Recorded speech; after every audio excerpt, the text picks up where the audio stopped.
Hey, it's Amy and the Undeciders again. So we're back with another episode. I'm sick as fuck. Please excuse my horrible voice, my coughing, and no doubt snotting and sneezing and choking as we play this game, but we're going to do it anyway because it's awesome. And I'm here today with my best friends, Michael Hello. and DK Hi.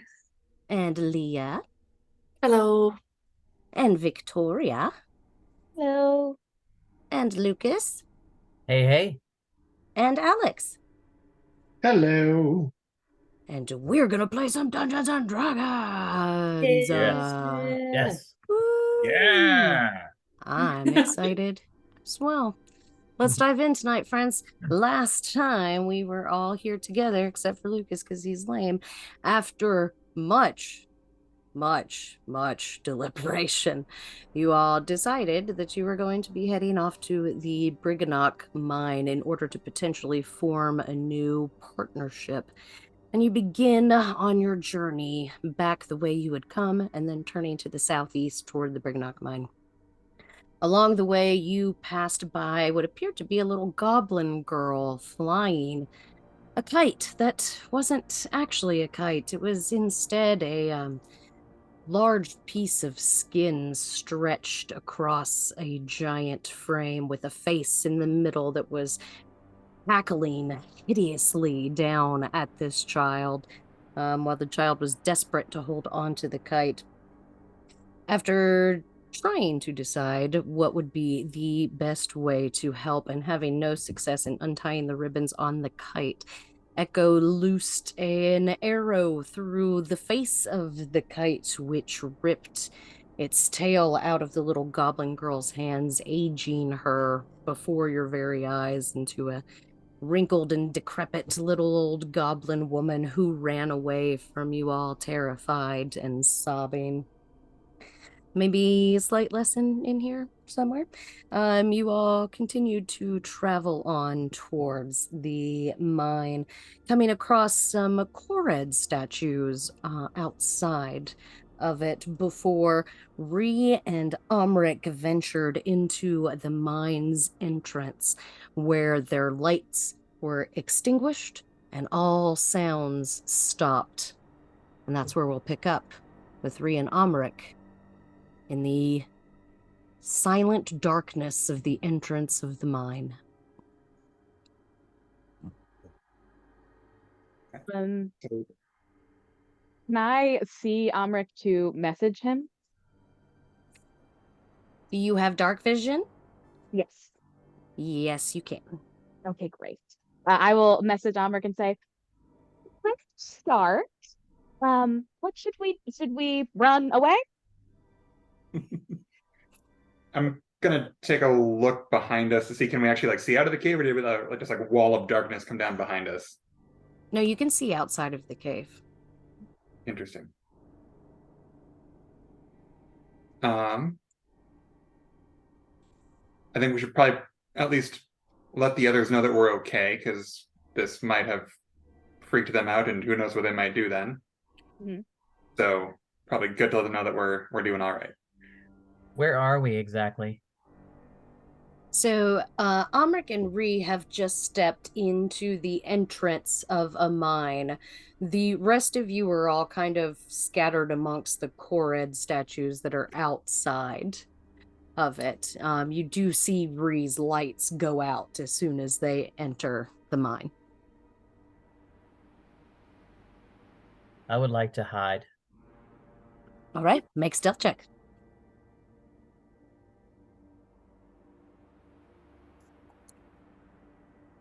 Just a moment, please. Here we go. That is a 14. 14. Okay. You feel very well hidden. Excellent. Excellent.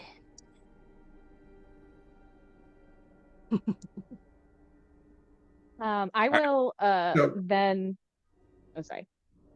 go for it.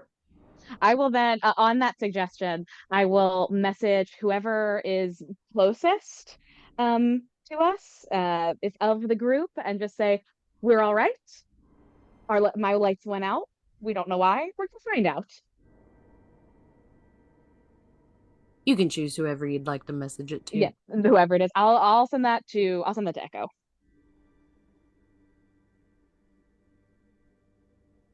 Do you have a torch? Amr? Yes.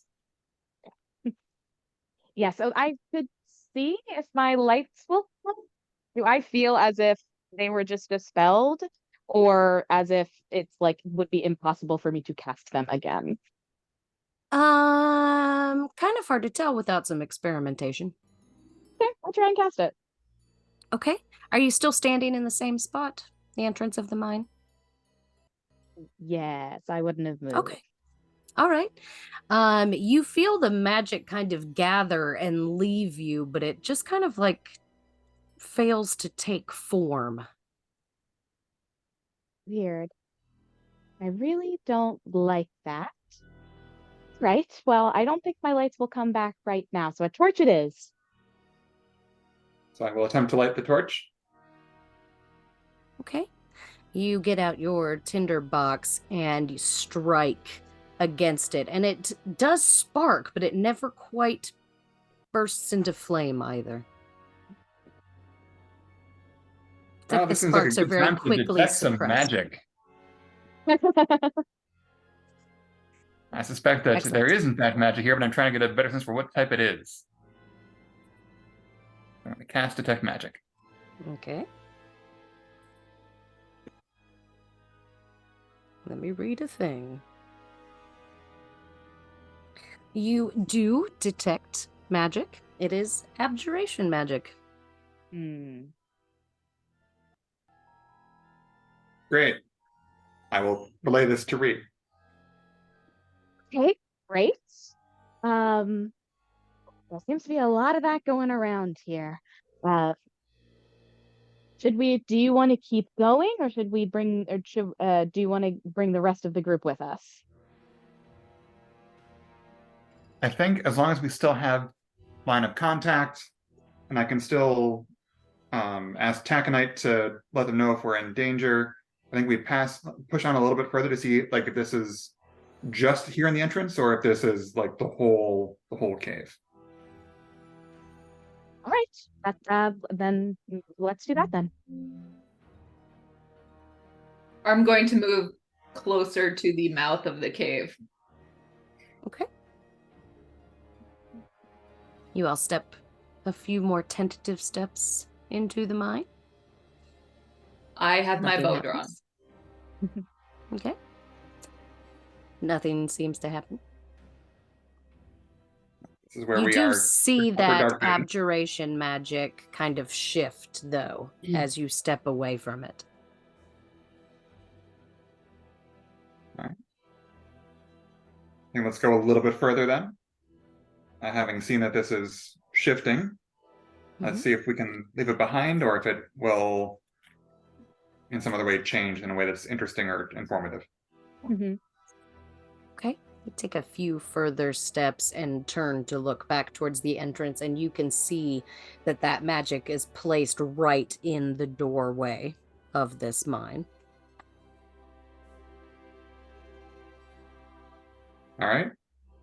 And so we are now on the other side of it. Mm-hmm. All right. Anything notable here? Any runes on the wall? Any indication of habitation? There are tool marks on the wall. You can tell that this has been dug out. It's only about 3 feet wide, so you're actually kind of snug. But it is about 8 feet tall. All right. How can we see the expected distance further into the mine? No, it appears as if the path begins to kind of circle away and down, and you can't quite see too far around the curve. I think it's probably best to inform the others that it's just a very limited space of magic that. Can I light a torch here? I'll try to light my torch here. Yeah, I'll Yep, try to it bring my lights. lights back up. your match or whatever it is lights into flame, and your lights come back out from you, illuminate the hallway around you. Right. There's a pathway that goes like down and over. Yeah, you can see it's got a bend to it, so you can tell that it curves, but you're not sure exactly how wide the curve is, Cool. how far it goes down. Can I send my lights out up to 120 and feet away from me, like towards the path, just to see if we can get a little bit more Oh, they information? disappear kind of around the corner. Oh, around a And corner? down. Okay. Yep. Okay. Well, just for the sake of it, I'll try the old standby of throwing a rock. Hooray! Echo would be proud. It goes skittering down the hallway, banging off of the walls, until you hear it skid to a halt further down. All right. Well, we got that out of the way. They probably would have asked if we tried it, I guess. So yeah, we Probably. let's. I can tell them to come meet us here. Yes, I mean that makes sense. They won't do us much good staying out there if we push any further in. All right. I will message Echo once more and say, come in through the door. We're going to go a little bit further in. Very well. We should follow them to the rest. Okay. I sneak by as silently as Sneak. possible. The only person that notices you is Echo. Hey, Echo. Let's take a quick pause real quick. Victoria, can I get you to switch your microphone? Do you know how to do that? Yeah. Is it weird because it's my headphones? Yeah, it's got a bit of a delay on it. Okay, I can hear you through my things. Yes. Can you Yeah. hear me better now? Okay, great. Yeah, much better now. Wonderful. Thank you very much. Yeah, for All sure. right.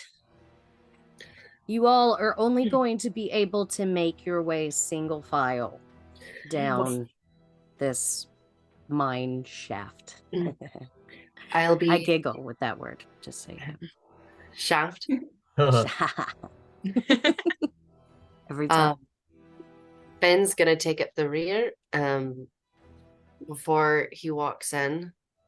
Stands at the doorway,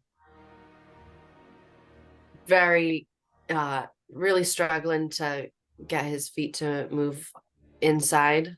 Takes a big swig from his flask, takes a deep breath and walks in.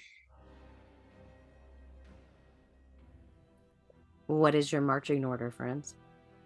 I suggest that I go first, or that Amrik goes first with me directly behind him for visibility purposes. I'm supportive of this plan. Height order. I'll be behind Echo. Okay. I'm happy to be in the middle so that we can have the lights kind of centralized. Yeah, we could put you right behind Indai. Mm-hmm. I'm last. You want to be last? Okay. Not excited about being underground. Dasha and Finn. All right. You all begin making your way down this mine. I would like everybody to make a perception check for me, please.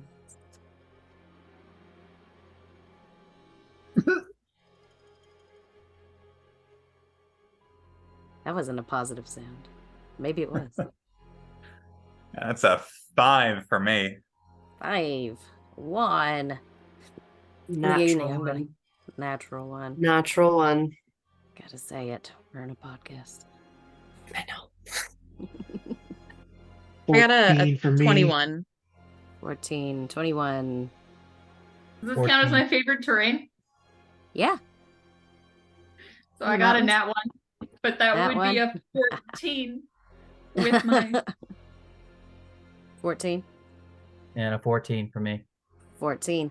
All right, Ree, you're the first one to hear that kind of the sound of teeny tiny pickaxes striking against stone. You begin to hear it before everybody else coming up from the depths below you. How far away does it sound? Make make a survival check. Okay. 18. 18. You know, it kind of sounds like it's below you, but it's also like right on the other side of the wall, or maybe slightly above you or right below your feet. It seems to be emanating from pretty much everywhere. So it is both like right next to you and probably like 200 feet below you as well. Okay, great. I'll stop like moving the lights and say, oh, hold on just a second. Do we hear that?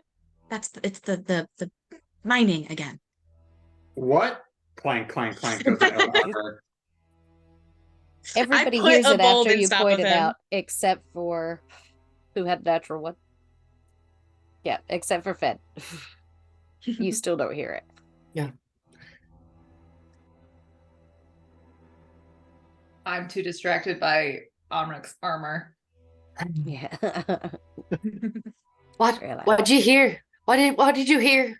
It's the same sound that Amrik and I heard when we first came in here, just the sound everywhere of tiny little pickaxes. Like they're literally everywhere, but I don't see anything.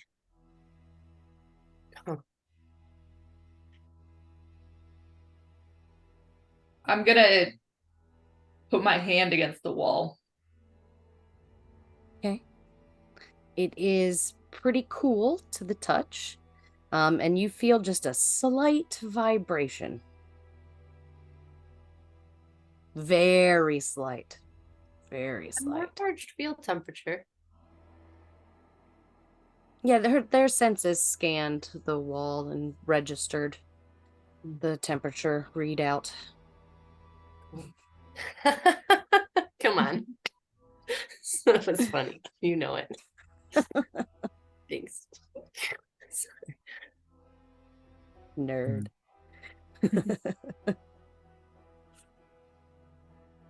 I'd like.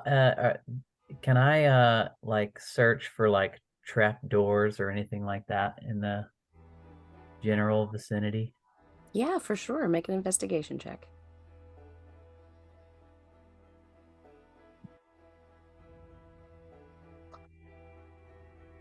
That's a 27.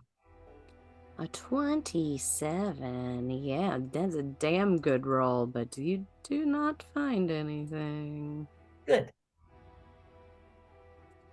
So when I finally stop and listen more closely, I'm going to try to compare what I'm hearing to what I remember growing up, to try to figure out like how did these sounds compare to the sounds I'm used to hearing for tools on stone in a cave. Make a insight check. Nat 20. Nat Gotta give me 20. that one. Very Nice. nice.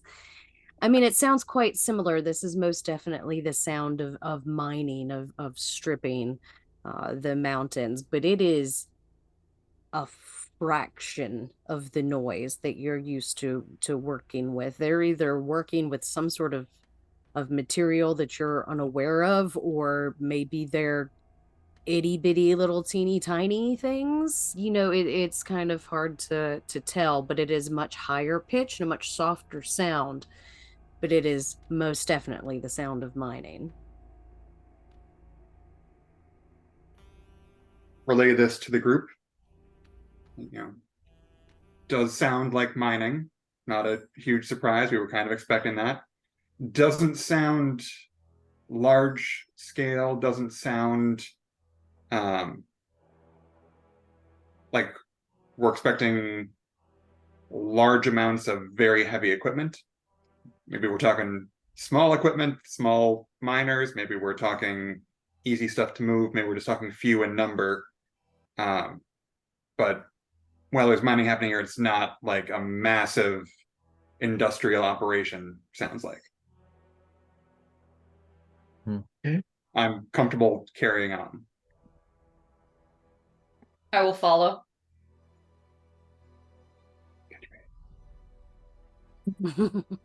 I'll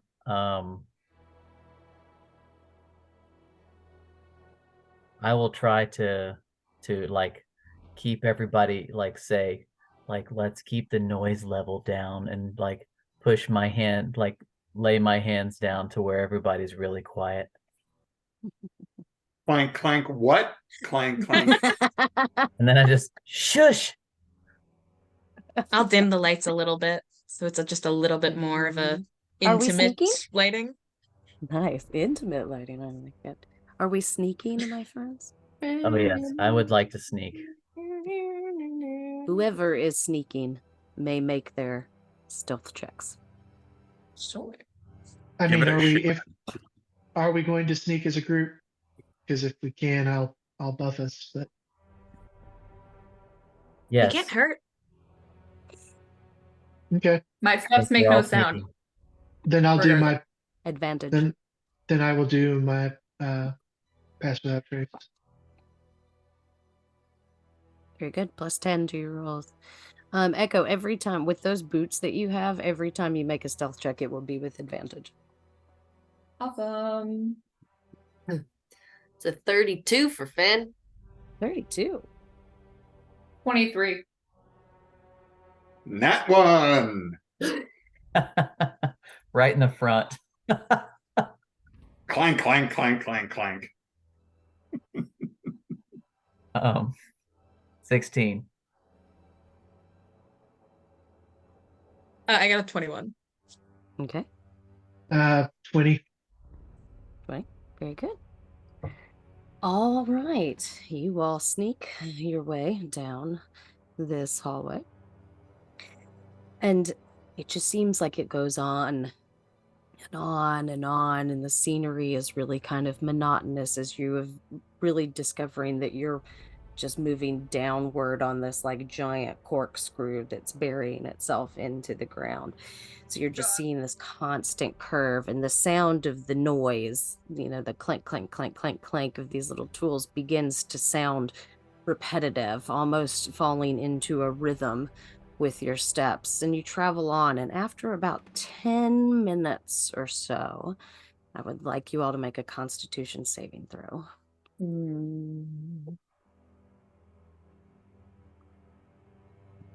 Another fucking natural one.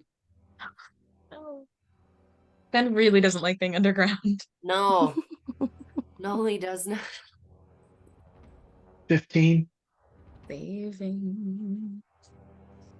19. 14. 9. 16. 16. I love you guys. You all fall into kind of this rhythmic step that begins to time up with the sound of the tools on stone, and eventually the rhythm of it, the monotony of it begins to excuse me.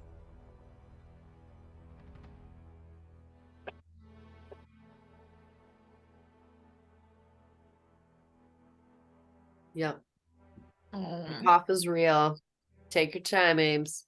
Yeah, no worries. Oh, babes. Once you start, it just keeps happening.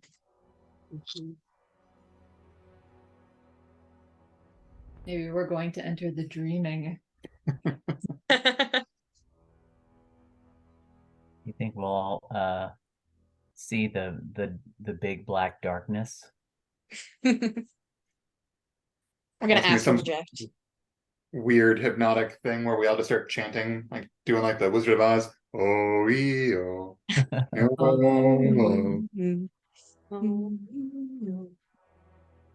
Yo, yo. Thanks for that. You're welcome. Mhm.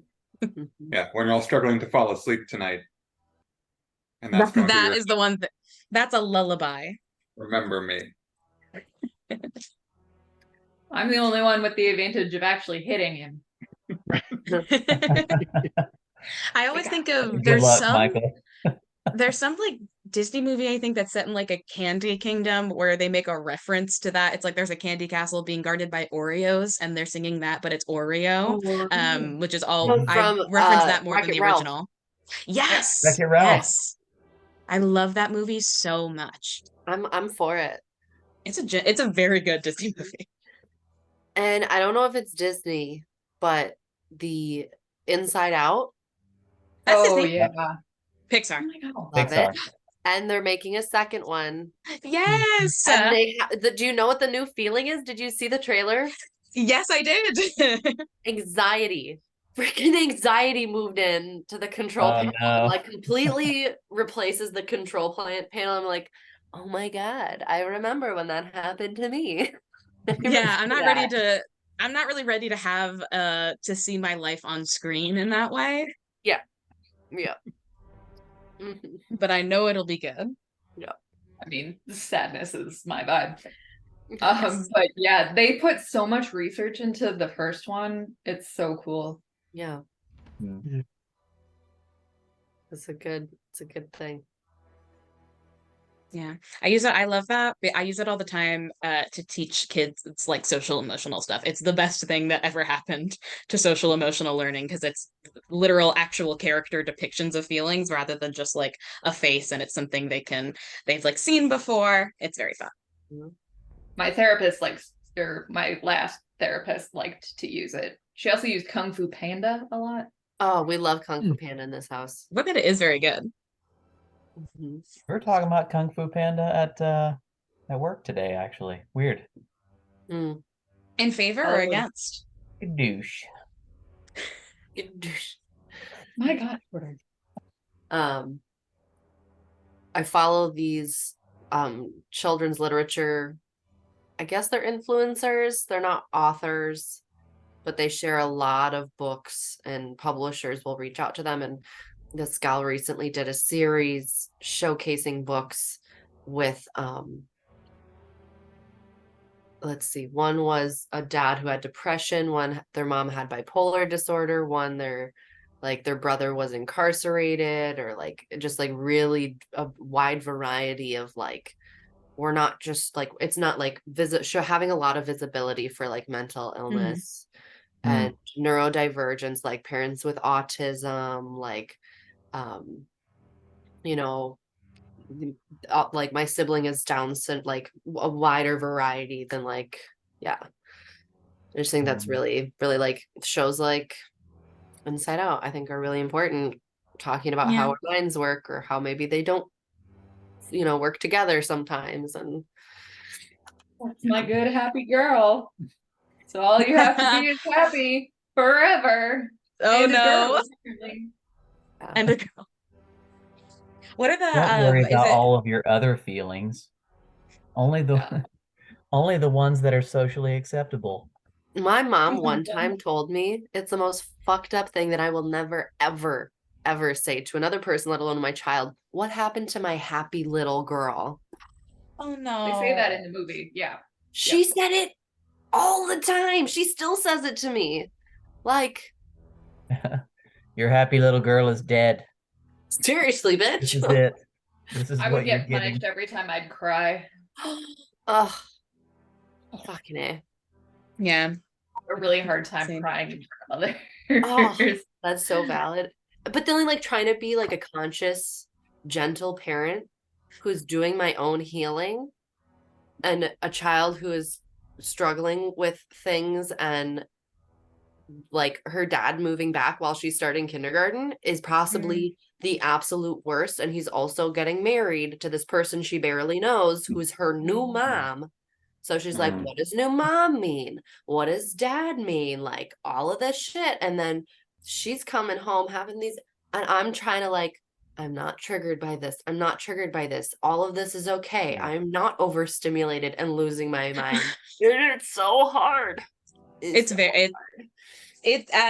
I do not understand it because I do not parent a child, but even just like being in education settings and like feeling the emotions of a lot of children and trying to like validate them and let them know it's okay while also not like having your own shit. It's very important to like not put that on the kids, but it's so hard. Totally. But it's like I'm aware of these things. Mhm. But at the same time, I'm still learning the tools to not fuck my child up. Yep. Mhm. This is something I talk with a lot of parents about. Like, I feel like I'm fucking it up all the time and I'm hurting my child, but it's like, maybe we'll still do it even though we know all these things and we understand how minds work and emotions work and all of that. But that And once you know better, you'll do better. and just like Yeah. being able to apologize is huge. Are you Yeah. okay, Ames? I will be. I'll Okay. probably have a few more coughs and my Do voice you is need gonna be another real minute? rough. Or if we need to call it for tonight. Yeah. Yeah. Yeah, like we No, don't just we give don't me a wanna- minute. I'm Okay. just gonna be Okay. here with you guys for a few minutes. We'll talk amongst ourselves. Yeah. Please do.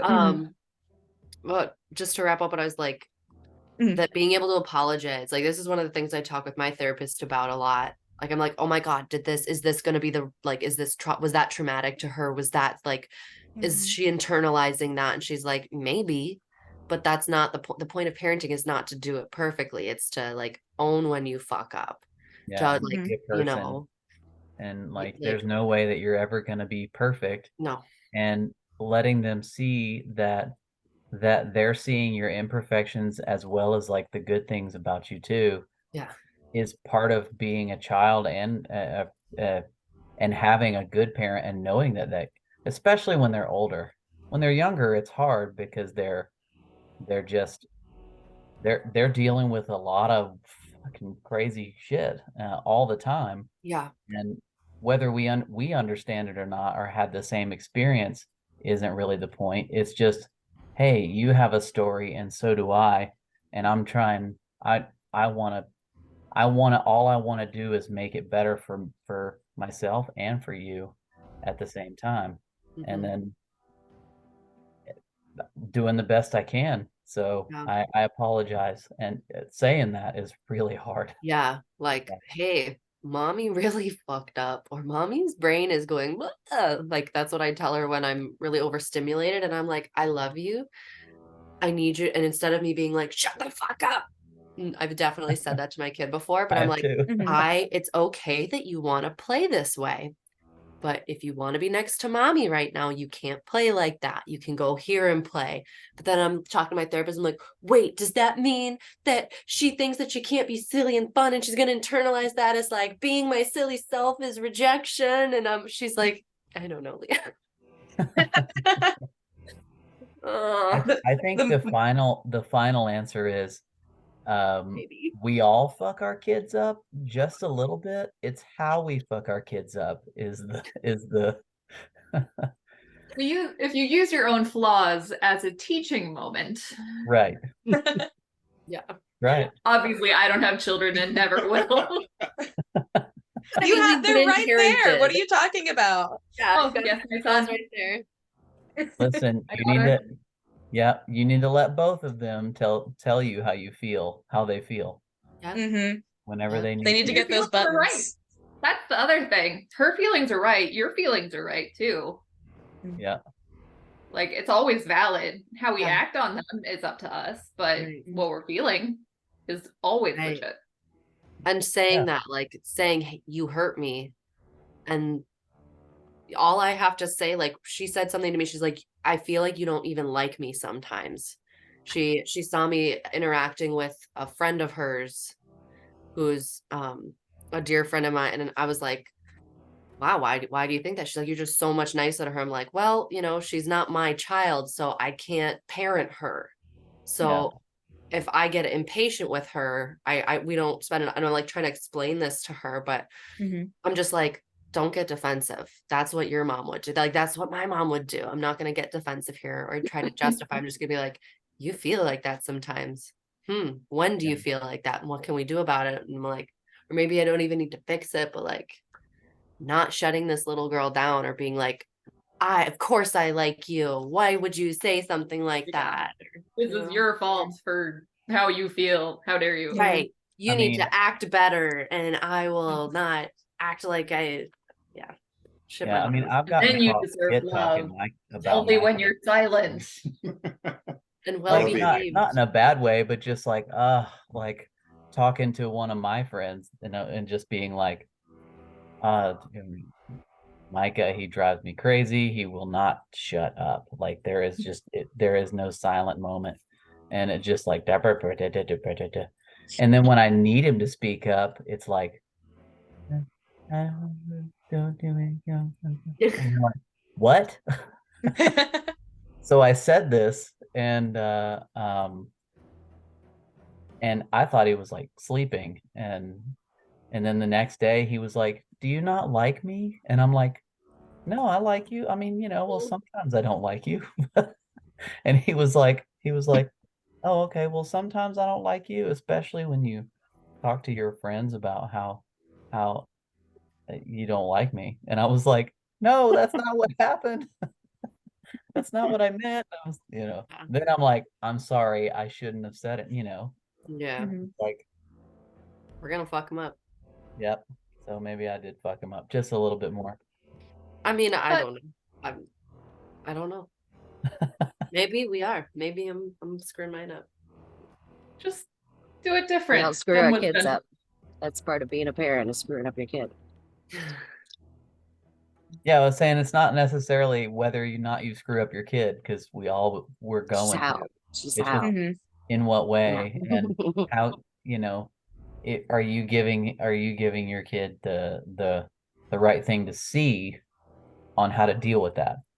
Mm. So Yeah. oh yeah. Okay. I think I'm all right. I think we're pretty good now.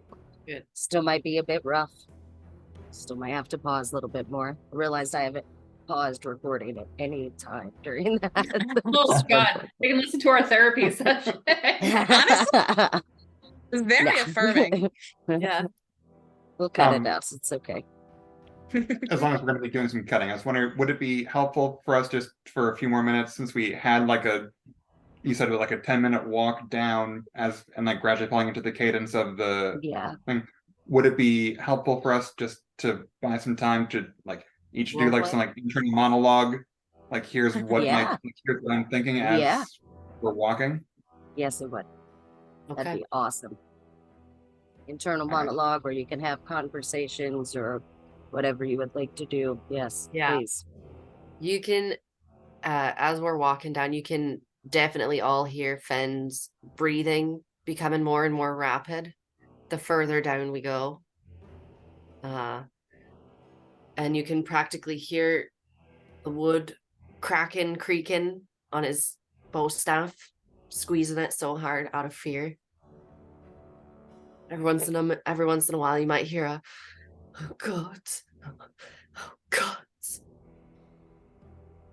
I think I'm feeling like the further we go down, I mean I imagine that it's getting darker and kind of a little more quiet and with that repetition, but that I'm like getting a little more and more comfortable in my own skin and just like wanting to be like moving toward like hiding all the time and trying to be part of like that stealthy kind of environment, and feeling more like I can do that even though we're in a 3x8 hallway right now. Mhm. Should we keep going down the line? What everybody's thinking? That'd be Dash. Well, Dash is. I'm just kind of looking around everywhere. I've got my special headgear on, not my actual like goggle mask thing going on, not my special stuff. And I'm just kind of looking around, like, because I'm kind of not in my element well, in my element in a four elements kind of way, but not necessarily a cave diver in any point in time of my childhood. More of a forests and cities and everything. And so I'm just constantly looking around trying to get some kind of bearing.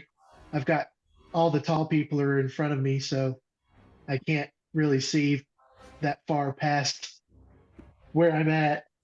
And I just keep looking around, and I'll keep glancing back at Finn, see, what's going on with him. But not really understanding what's happening, but not really coming up with a means to solve this issue, because he's still not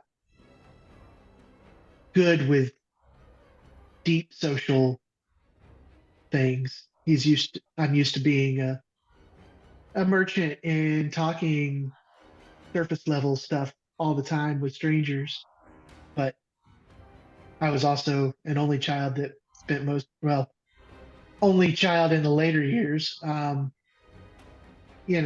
just spent most of his time watching his parents do stuff. So deep social interaction is not something I'm skilled with. On wordplay, by the way. Yeah, but am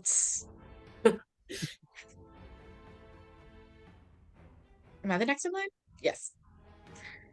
I think that just being in such a dark environment and like the cave and everything being so dark and so close just continues upon a feeling of the last couple of days of just like the grayness and the darkness and the like, I don't know, all the craziness of being attacked, and this the fear is just like slowly starting to get to me, and feeling very unsettling. But in this moment, because I'm in the middle of everybody, like in the line sandwiched between everybody, I do feel very, very safe because everybody's like around me and supporting me. And then also I feel a little bit of guilt about that, of being so protected, for not no reason, but for, superficial, just because. And I think I'm focusing very hard on maintaining concentration on a cantrip, but still maintaining concentration on it, making sure they don't go out again, and also trying to be very careful and not like trip and hurt anyone or like take away our stealth. And just trying very hard to just be very attentive and focused. And also hearing Fen be a little more scared, I'll like adjust the light that's mostly in the back to be like directly over him, very subtly, but so he just has a little bit more of light. Like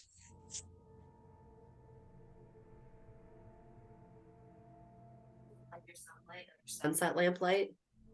Is it your sunset Yeah, lamp?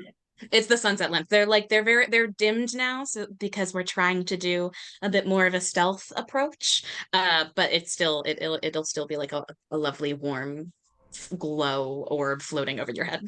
Yeah.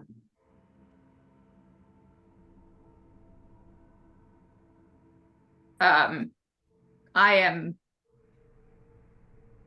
as usual, hyper observant, hyper aware of everything, looking around, making sure to check our six, since I know Fen is having a bit of a panic, so that I can hear that. So constantly looking around, as everybody is used to. Still have my bow in my hand as usual. But really wondering if this is the experience most soldiers have when they're part of a group, because my time has been largely solitary, tracking, hunting, going from camp to camp, and seeing the camaraderie of soldiers together, but never really being part of that, always being on the outside, the messenger. So trying to figure that out while being hyper vigilant, and also trying to do everything I can to quiet Omric. Just like maybe putting a hand on certain pieces of armor so they stop clanking so much. Where's that oil can when you need it? A couple heavy sighs every once in a while. Just quietly, but heavy sighs.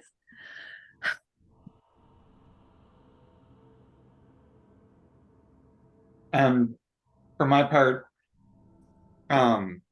having, even despite all of my loud clanking, picked up on the amount of concern that we're showing for Fen and the amount of distress that Fen appears to be in, going to have, because we didn't establish where Taconite was in the order, and so Taconite is going to pull up the rear of the rear, and like pad in behind Fen and just like push his head gently against one of Fen's hands, just to let him know that he's here, just to try to be a that calming, reassuring presence that only a very large dog can sometimes be. And perhaps an owl bear. And perhaps an owl bear. Yes. When when Fen feels Taconite's cold, wet nose in his palm, he'll say, "You'll let me know if you hear the mine start to collapse, right? You'll let me know." One soft boof for yes. Good lad.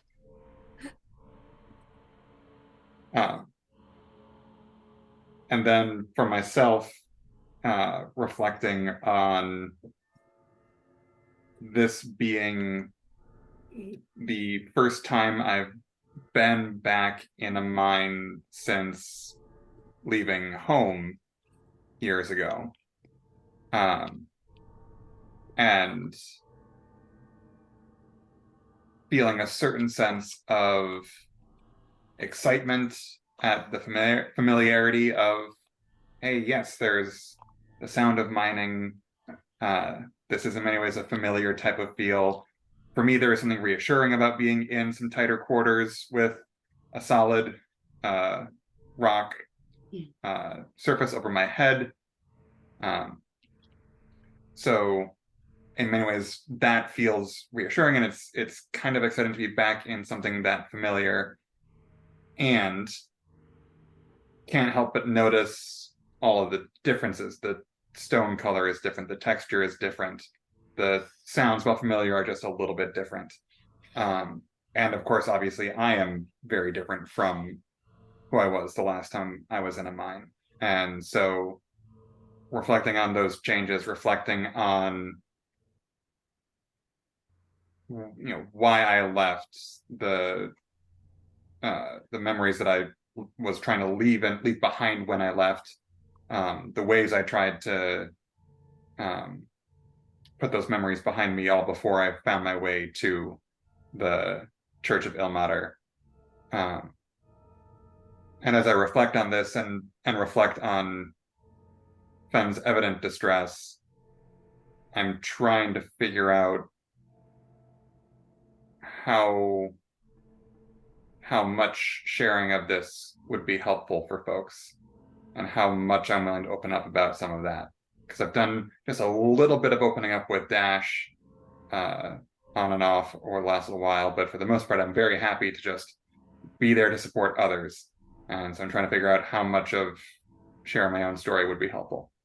And so that's what I'm reflecting on as my feet fall into the rhythmic clank, clank, clank of the meter below us.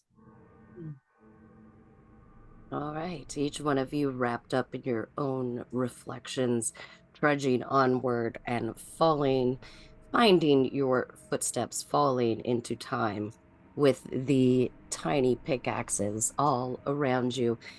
You all each kind of feel your eyes growing heavy, and it's like you just can't keep them open, and one by one you all fall to your knees. Your eyes close, and you find yourselves fast asleep.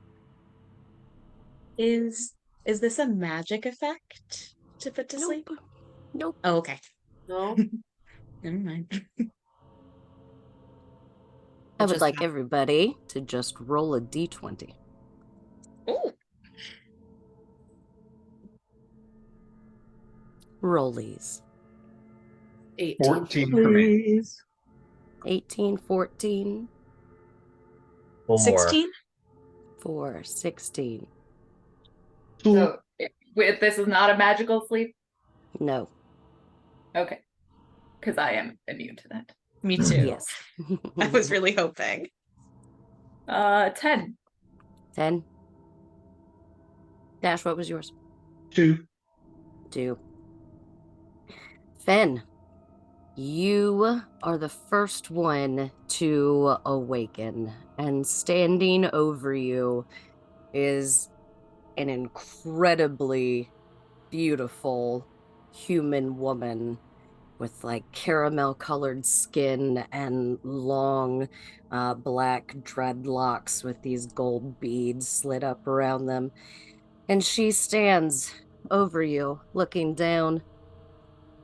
There's a tiny little wisp of light that floats next to this little mouse-sized creature perched up on the human's shoulder. Greetings, humans. Trespassers. Can anyone teach you how to knock?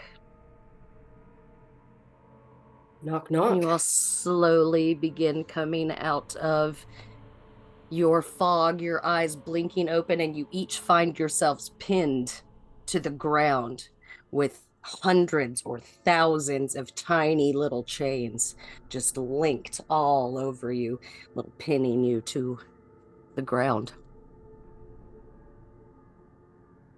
For clarification, is she standing over Fen? Yes. Yeah, I'm gonna stick with my line, knock, knock. Who's there? Well, the name's Fan, and yours, and he's gonna kind of carefully fight, just testing out the bonds of the chains. Sure. Make a just testing. I'm not Strength fighting. check. Not trying to pull out of them. Just okay. They're testing. secure. They're quite secure. You can twist, but barely. So it's that kind of a party, eh? It's definitely my kind of party.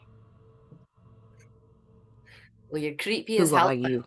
You're Great. creepy as hell, but I like it. That's the intended effect, darling. Who are you? Well, the name's Fan, and he'll try to raise his head and look around. Nope. I think my friends are still here.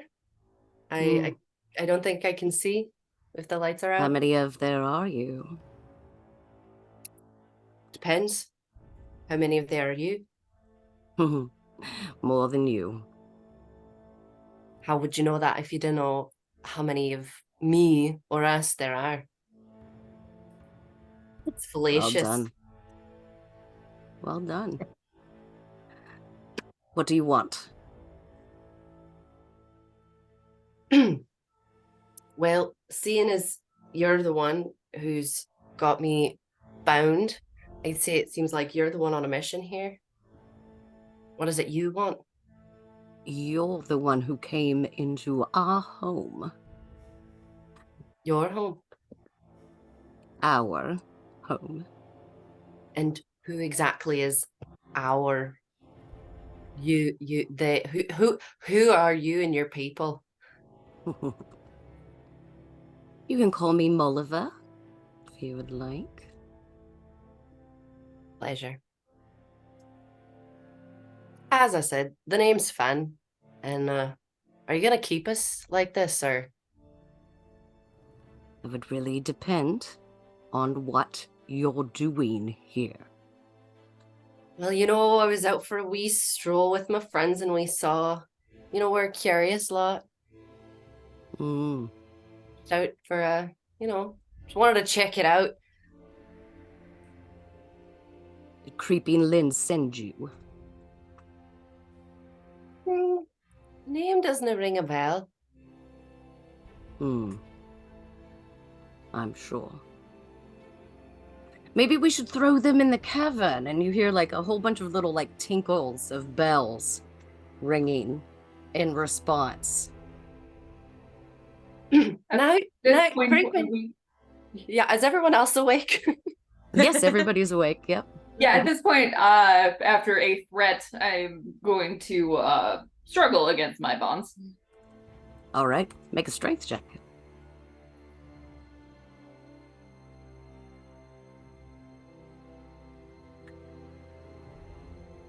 I love her so much, Amy. You're welcome. 18. An 18 is not enough to do it.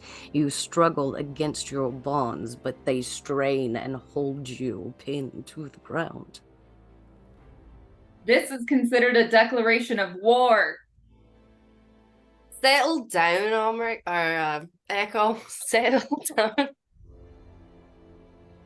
Have you explained to them that we are attempting to be allies and not foes? Or are you sassy? I haven't gotten that far yet. I've just been enjoying the experience overall. Maybe you let Omric or Ree talk. It's not a bad call, eh? No, Fen, I think you're doing a great job. Please keep going. Omric! If I might interject, Just real quick, if you don't mind, Omric, I want to try to pick the lock that I'm. There's no lock. Huh? There's no lock. There's no lock. Mm-mm. It's just. No, it's little pins holding chains to the ground. Oh, okay. Okay, go ahead, Omric. if I might interject, we are here to learn more about the Brigganocks. We understand there's been some conflict, but really we just want to know more about what's been happening and see if there might be a way to end whatever suffering is being caused by this conflict. What do you know of the Brigganocks? Not enough. We know that they're in some sort of long-running disagreement with the Korreds, but we only have secondhand information. We'd like to know more about them from their own perspective. Who did you hear about them from? Underground. Oh, I'm sorry. Were you sent by the Korreds? No. We learned about the Brigganocks from the Korreds, but we are not here solely to do the Korreds' bidding. We learned about the Brigganoks from... yeah, from a talking dandelion. Yeah. A what? It's as weird as it sounds. Do you not like being underground here, or are you being kept here?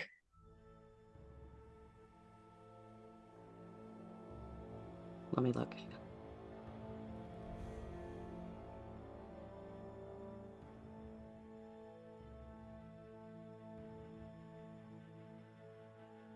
Sorry, I had to look something up.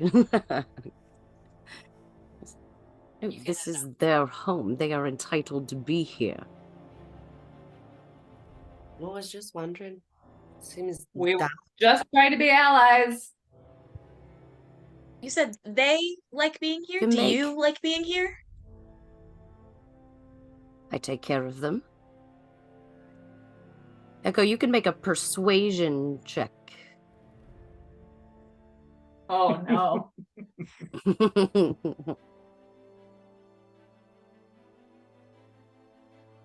Favored terrain does not help me here. It does This is not. my favorite terrain. Indeed, no. 13. 13.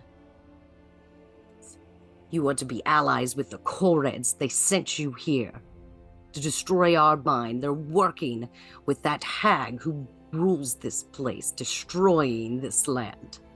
Now, you are jumping to conclusions here. I jumped to no conclusions. You did. We said no such thing. She uses their hair to rig her contraptions. They Their give hair? it to her. Yes, it's incredibly strong. That's You disgusting. met a Korred? No, It's indestructible. I met no one. It's interesting because, again, the secondhand information that we have heard was that the Brigganocks were the ones who were working with Endelin. I wonder if maybe there's That's some sort of ridiculous. deception underway to try to get people fighting each other so that they do not cause her any trouble. She is our ultimate foe in this place. We have Make already a encountered. persuasion check. All right. Well done. Sorry, I didn't mean to cut you off. I thought we had reached a natural stopping point. That's fair enough with me. I'll just keep going. 16. 16.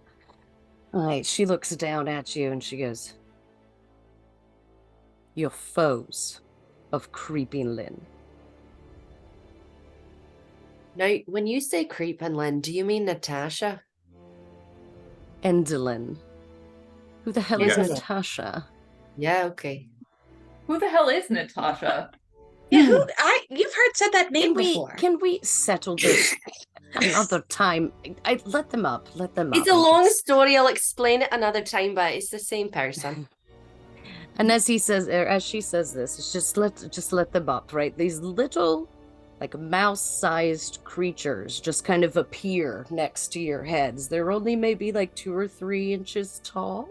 That they have kind of a greenish hue to their skin and a long little snout and a couple of sharp canines that point down over their lower jaw. And they come up to you kind of like they look kind of glowering, but they make this little faint like chiming every time they move about. So they all come up to you and you see dozens of them coming and like pulling up these stakes in order for you all to be set free, and you all feel the tension of the chains pinning you to the ground slacken as you're all able to sit up. Is that all Oliver over? does take a couple of steps back. Bummer. I mean, thank you. I will immediately stand and reach for my bow, but I won't pull it out. You see Oliver's hand kind of fly out at you as soon as you reach for your bow. Reflex.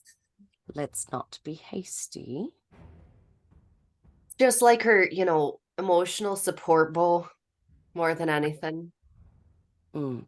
There, pardon me. It's, don't take it personally. No, thank you. Thank you for letting us go. And for telling us what you know about, what did you call her? Creepy Lynn?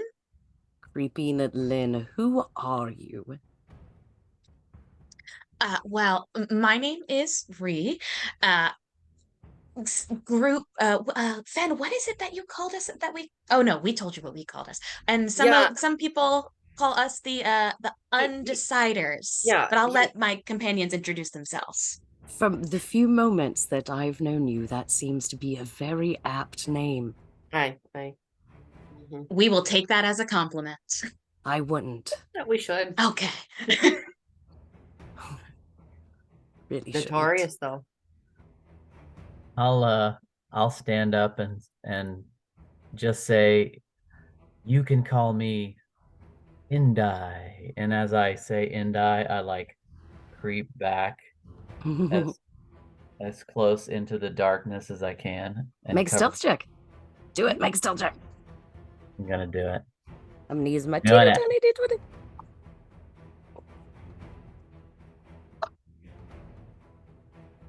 16. She looks at you and she goes, "Okay." Heavy sigh from Echo. He does that. I know people that do that as well. Echo, with your passive perception, you notice she's wearing like this really gorgeous set of dark leather armor that is like exactly form fitting, and she has a beautiful, like deep mustard yellow kind of cloak that she's wearing. And her little cloak pin has the emblem that was on the coin that Ree found earlier. It had the little satyr face and the satyr skull.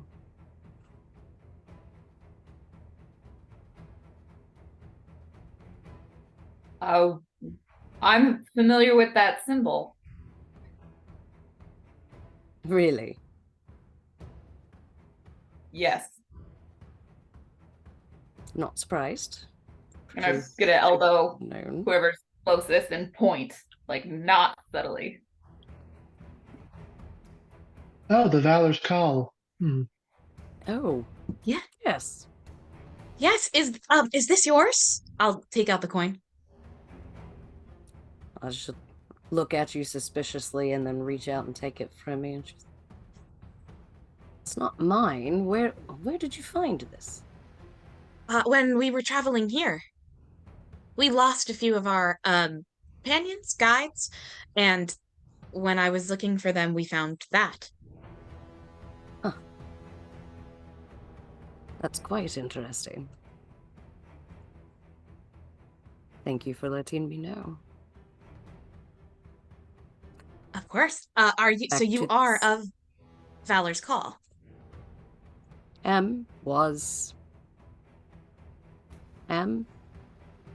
did you She pockets that coin though, Ree. You notice her doing that. You didn't sound sure. How could you not be sure? Sure about what? Whether or not you're part of the Valor's Call.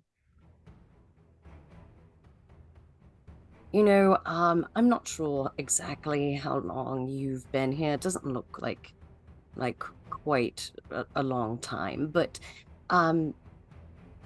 things just sort of work differently here.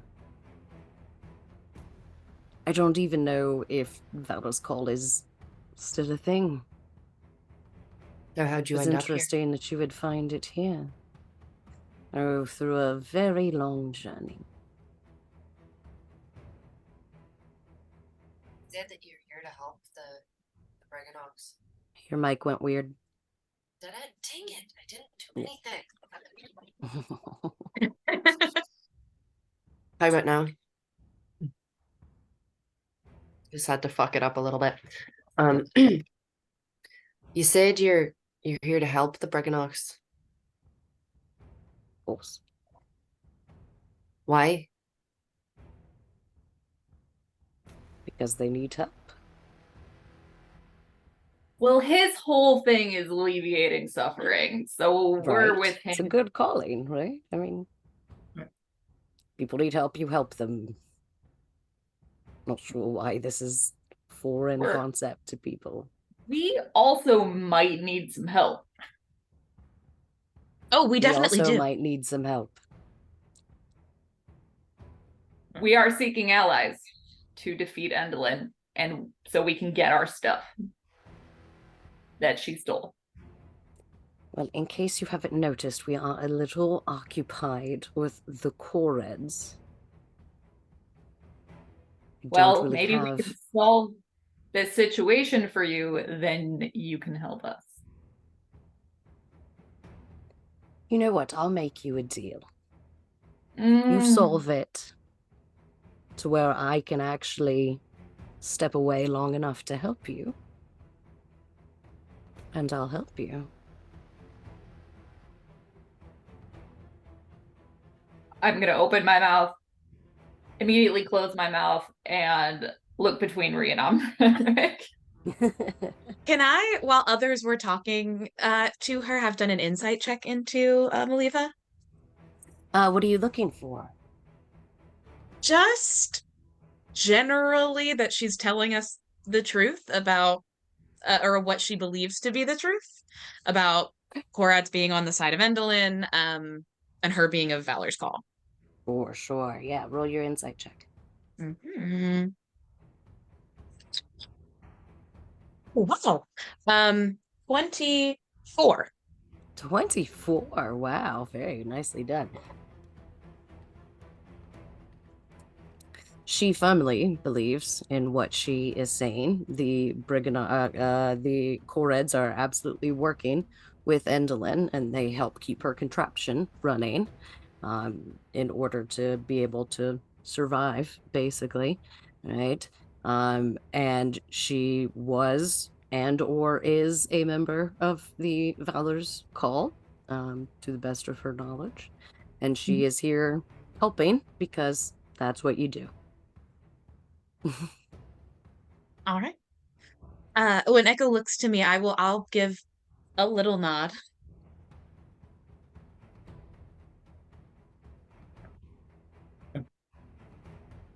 I think we do all have common cause here. I think the Brigganocks, the Korreds, we all share the same enemy in Endelyn. Hmm. And so I think we can, in fact, if we can get the Korreds and the Brigganocks to understand this about each other through conversation, or at least us passing messages back and forth, hopefully bring an end to the conflict and all join forces. I think that would work beautifully. Of course, we have to get the approval of Obud, the leader of the Brigganocks. What's his name? Obud.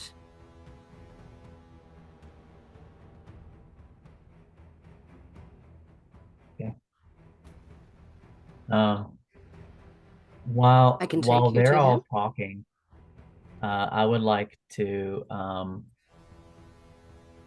of maybe try to sneak my way around to where no one is, if possible.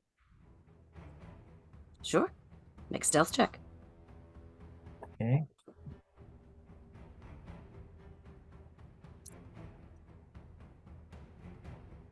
Uh, 10. Without even turning her head, she just goes, "Where do you think you're going?" I'll say I rolled nowhere. a nat 20. I just want to point that out. Nowhere, just looking around, and then in that instance, I want to look around and see if there's anything of use or value. Sure. Sure. And- Make a perception check. A quick look around. Ugh, 7. 7. Nope. Yep. Just a room Okay. with this person in it Nice. and your friends. So If you nothing would at all. like, if you would like, I can take you to Obud for his approval. Is he the leader of the Brigganocks? He is. Is he one of the Valors, whatever? Oh no. An introduction would be much appreciated. I can arrange that. If you would like to follow me. I will Okay. follow,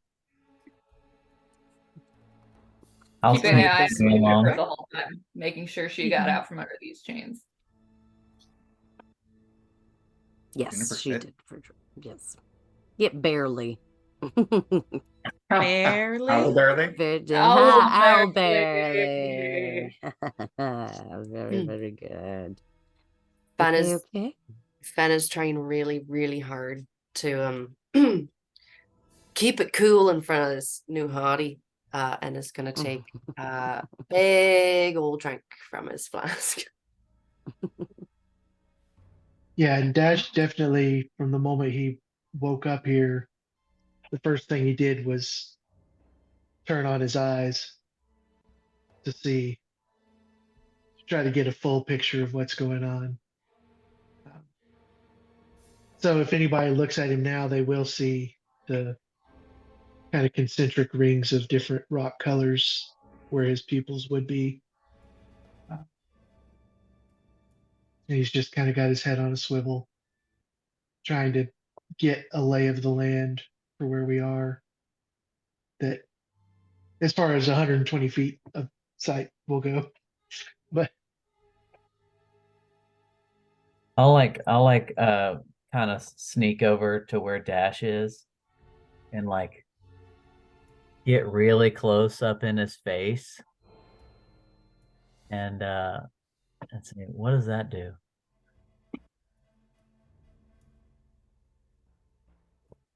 it does nothing. What do you mean? It's like little goggles. What are those little goggles for? And For I'll try to looking touch him. for looking through. That's my eyeball, dude. Whoa.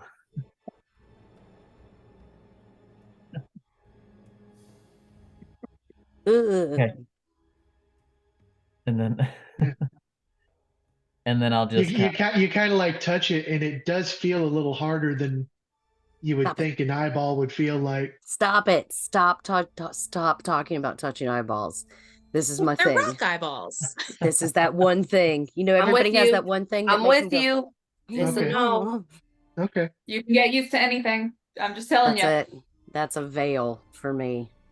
You guys, lines and veils, it's a veil for me. Touching eyeballs, that one can get real bad sometimes. anyway, I'll Okay. just kind of like I'll say something like, I don't know how you can even see me, and then I'll back up into the shadows again. I'll just say clearly. All right.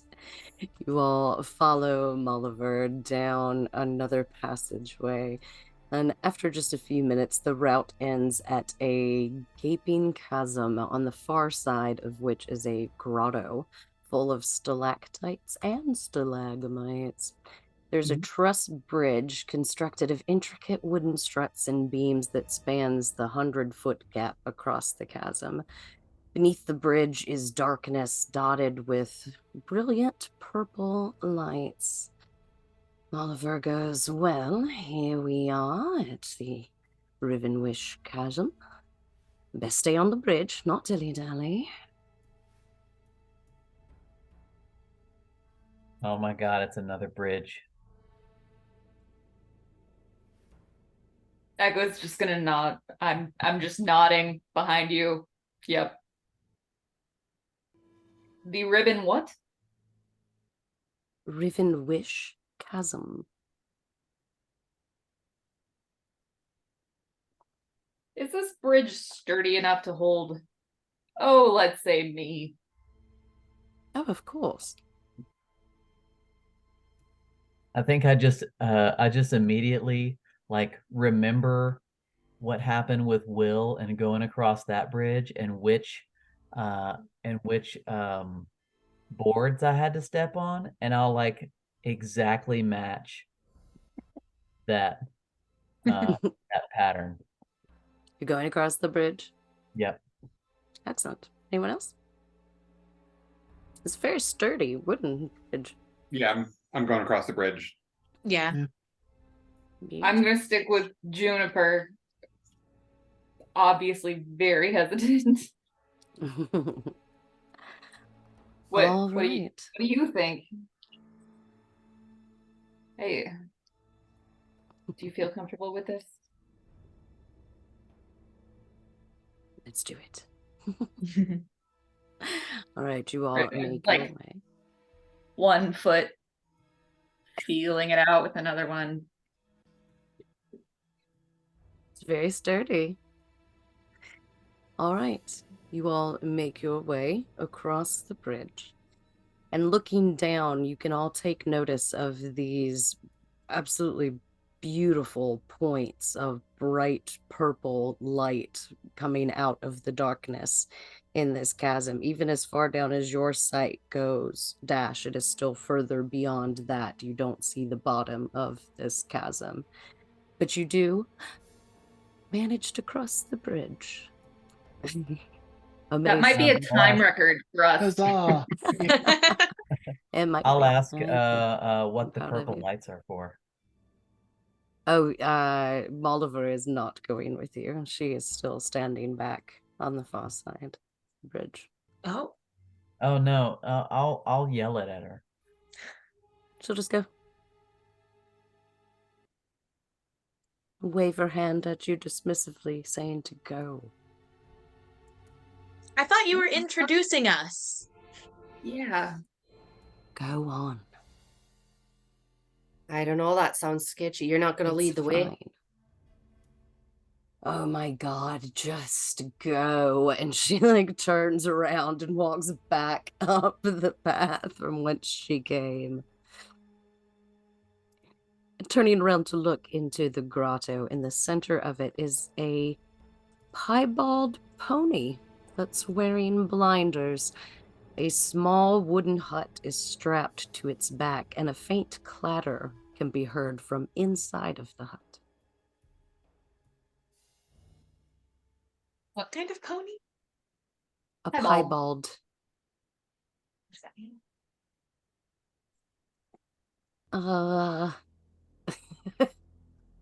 It doesn't really I matter. can find Sorry. an exact description. I can look it up. It's like one of those things. It's like, how do you kind of explain it? Oh, yeah. A horse with go. large, irregular black and white patches on its coat. I see. I have looked up pictures. Okay. That is what AI told me. They're very cute. AI knows all. Like a porter and a jinx. Precise. I will approach the non-prancing pony. It is not prancing. It is standing very, very still. You all approach it, and it looks up at you and just kind of lets you approach it. You do hear a little clatter from inside the hut on the back of the pony. And suddenly the front door of this little hut swings open, and a tiny, wrinkled creature hobbles into view, accompanied by this little wispy bulb of light.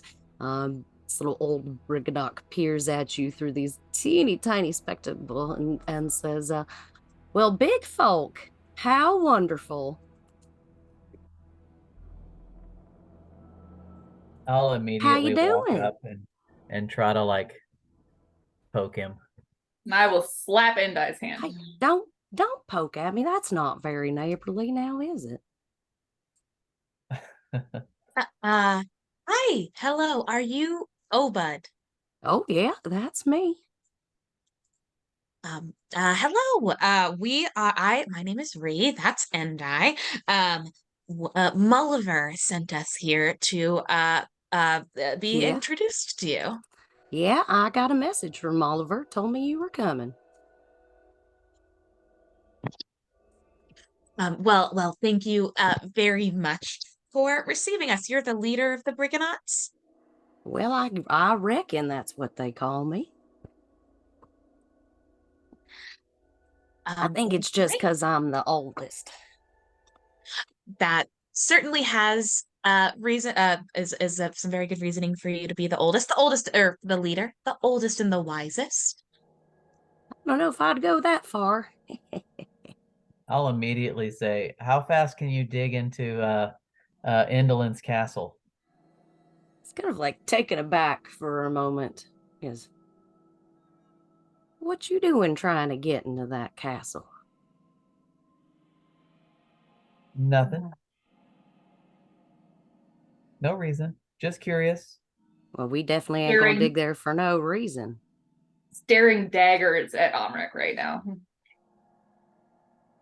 We are not from this land. We've come from various Oh, yeah, others. that's real. That's real obvious, darling. Yeah. I would imagine. We have found ourselves in a quarrel with Endlin and her sisters. We have defeated her sisters. We have Wow. come to this land, and we are hoping to remove her from her rule here, and if possible, find some way to undo the damage that's been done. And get our stuff. And retrieve items that she has taken from some of our party here. We understand that you are currently in the middle of a quarrel with the Korreds. That's right. We have come to learn that each of you think the other is working for Endelin. Well, that's because they are. They say I'd you say the are. same. Yeah.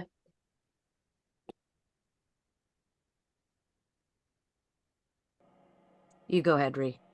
Oh, I wasn't gonna say anything. I didn't hear either one of you. They say you are. We are. Why would they think we are? No, Why do you she think they are? kidnapped him. She kidnapped Well, who? she kidnapped our best architect, Gomo. She like forces him to make her crazy contraptions. The Korreds, they keep giving her locks of their magic hair, which is indestructible, and she's building these things with that hair. Have you seen them do this, or is this just how did you learn about this? Well, I didn't see it, but my pappy did.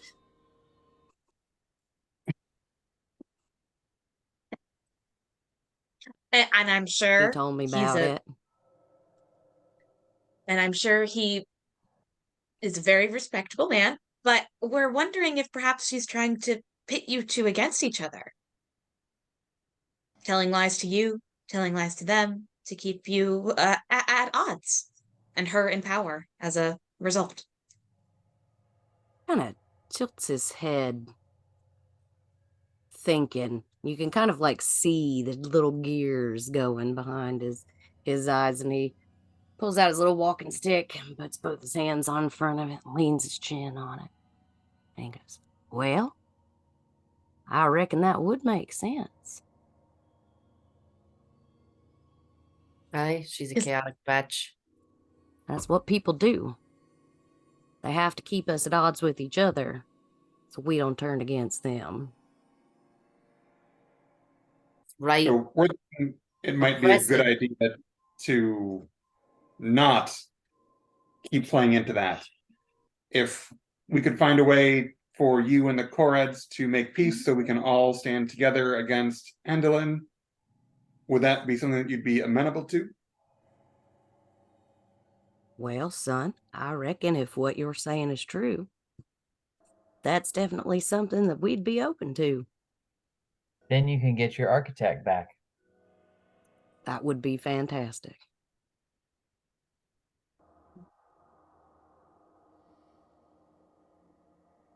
So how do we do this? Well, and I'll just walk up trying to like maybe copy his mannerisms a little bit and say, well, sounds to me like we need to dig a hole into the castle, don't we? Well, Heavy son, sigh. Echo. what if I told you we didn't have to build no tunnel into the castle? Well, we were told long ago when we first arrived here that there was perhaps a secret entrance into the castle through these mines. Oh, there is a secret entrance, but ain't no tunnel. Hmm. I What guess is in a it? way, you could perceive it as a tunnel. What exactly is it? It's a little bit of magic our old architect put together before he got locked down too hard by Creeping Lynn.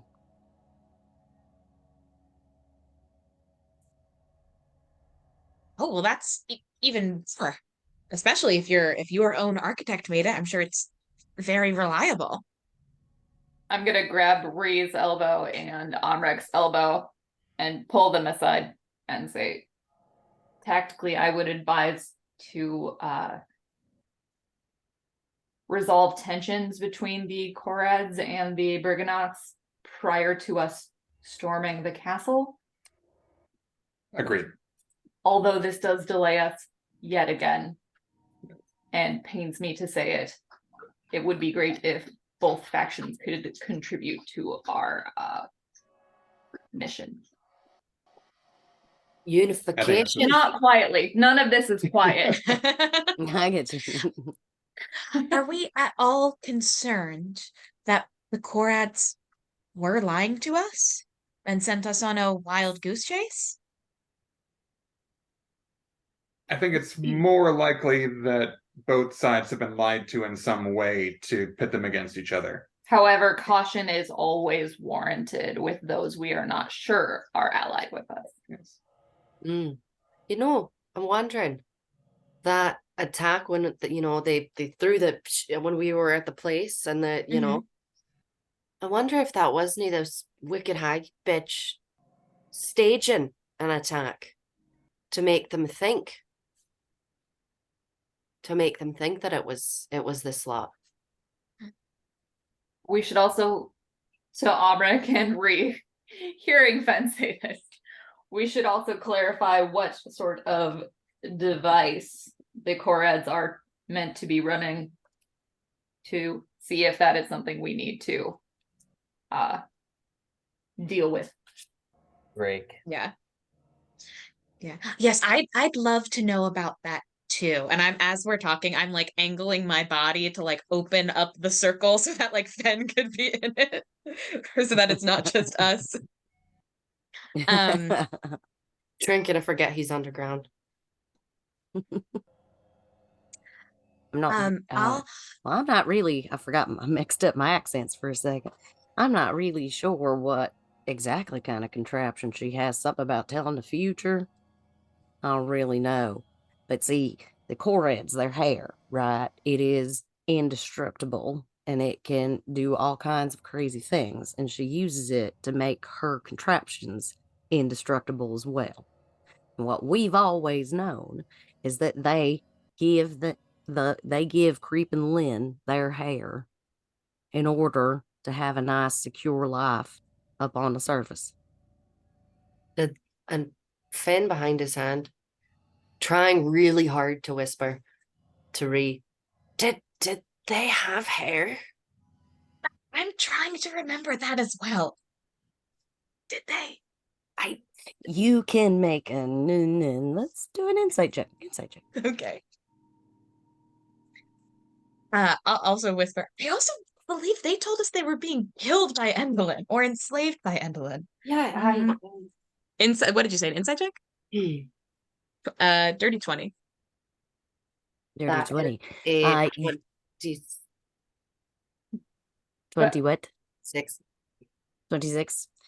Yes, you do remember when you first met Argantel. They do have hair, and a couple of them were like they had like shorter chunks, or it would be like shaved in a patch or on one side or something along those lines. And you do remember when you first met Argantel, she had like a patch down the side of her head that was shaved. Did we see them using it in their own, like for their instruments or weapons or something? Did they? Mm-mm. I suspect that story has about as much truth to it as what the Korreds told us about the Brigganocks, where, what was it, the things that are being mined here are being used by Endelin to power her contraptions? Yes, No, they told us also of the contraptions. She tries to get here because, like, down in the chasm, we have the corrupted wish stones, right? And she can use those to power her device. So we chuck them as far down as we can get them so that she can't find them. I'm sorry, the corrupted what? That you are wish stones? They're corrupted wish stones, yeah. Is That's that what what we those- mine here. Is that what those That's purple what we lights mine are? here. That's right. Yeah, you saw them. Mhm. Yeah, that's what we mine here is wish stones. But the corrupted ones, we make sure that they're at least out of her reach if we can help it. Is there a way to get a hold of any of these wish stones? What do they do? Well, a wish stone only belongs to the person who made the wish. Now that one, he kind of leans over and looks up at Echo. That one looks kind of familiar. Can you give me a minute? And he like kind of hobbles off to like these little, you notice that there are little like, they look like burr holes in the wall of these caverns. And he goes over and he like pulls out teeny tiny little piece of paper and a teeny tiny little quill, and he writes something on it. And he pops it in one of those little tiny holes. Right. And then he just kind of stands there and whistles at you for a few minutes, twiddles his thumb.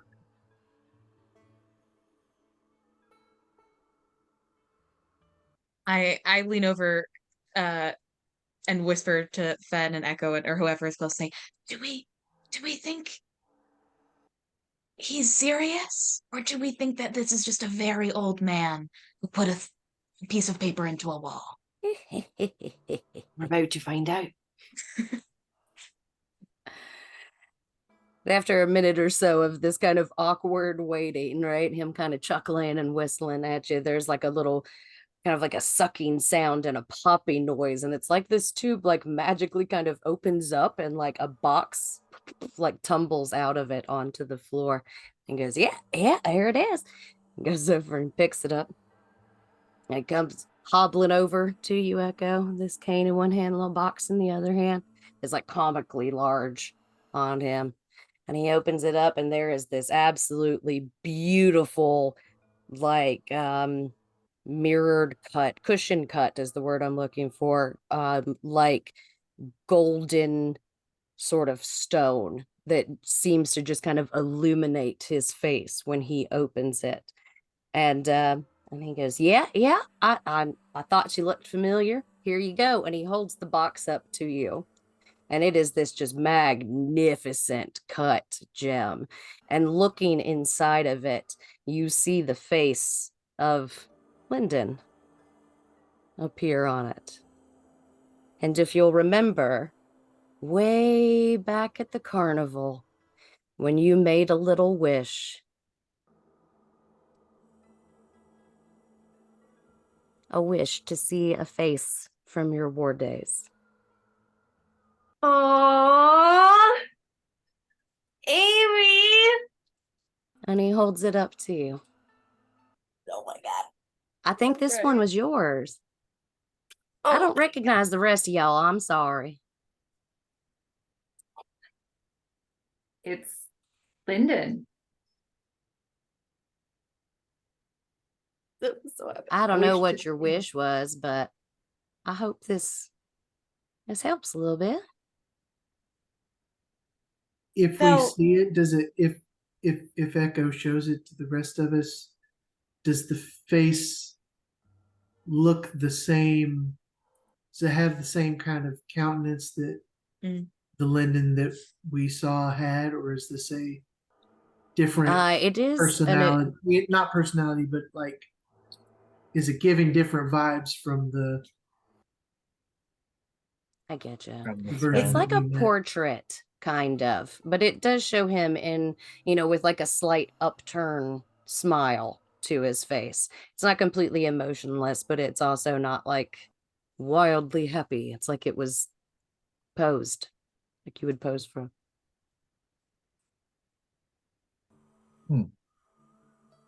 The great hat on. Thank you. Like, yeah, you're very leaning welcome. down, trying to get as close to face as you would have perhaps a to little- lay down. This dude is Yeah. like 2.5 inches tall. Like bending very far down in an inelegant way. Thank you. Well, you're very welcome. It's all right. It's yours anyway. Do you perhaps know where? Sorry, I picked up a little bit of the accent there. You're welcome. Know where? It's pretty infectious, ain't it? You said that that Golpo is being held by Indolin, before he got locked down, Right? did he mention any kind of area of the castle that he was being kept in? Because we have a very well drawn map of the castle, Mm, and we I don't could really know where he'd strategize be his kept. freedom I don't easier. know, honestly. I don't know anything about that castle. I never set foot in it, and I hope to never do so. Why did Gomo even, if you even make a entrance to the castle? For what Not real purpose? sure. I think he was trying to escape. All right.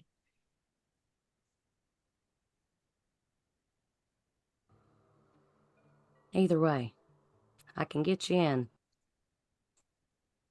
I think that you should meet um Argental or uh uh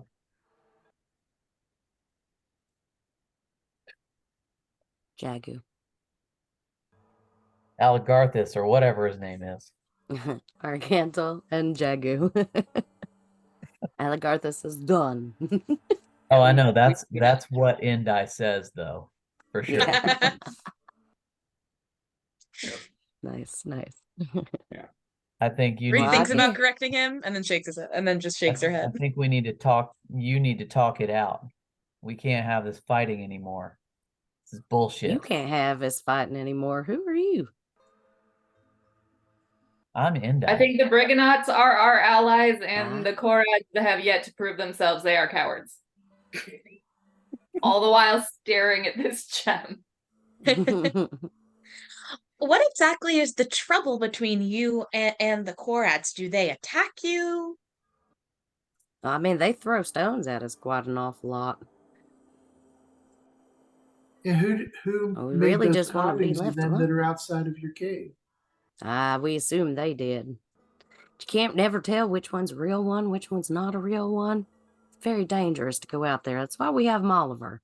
She takes care of us.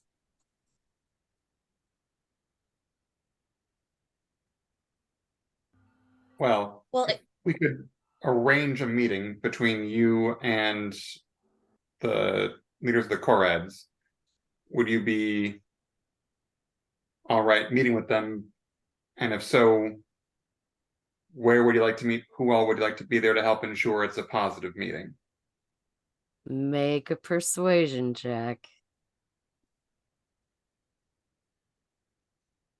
I believe in you. That is a 19. 19. Very good. Kind of gives you a little one cocked eyebrow way up high, and little gray, huge eyebrow whiskers shooting up. Yes. Yeah, I think that'd be mighty fine. I think we could make that work. Where should we do this? What's a comfortable neutral ground for you?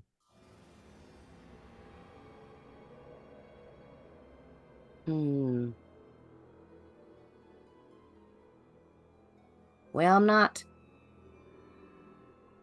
too sure how far Keg here will go, and he like reaches down and like slaps the little pony on its side. I'm not quite sure how far she'll want to go, so I don't really want her to travel very far. But they can travel through stone. They can be here a hell of a lot faster than we can be up there. I guess that means we need to go to talk to the Korrads again. I mean, I'll just start to walking convince away. them to leave their circle because they were not willing to leave it before. So we will have to work with them on that. We could designate representatives that could travel with our protection as it is.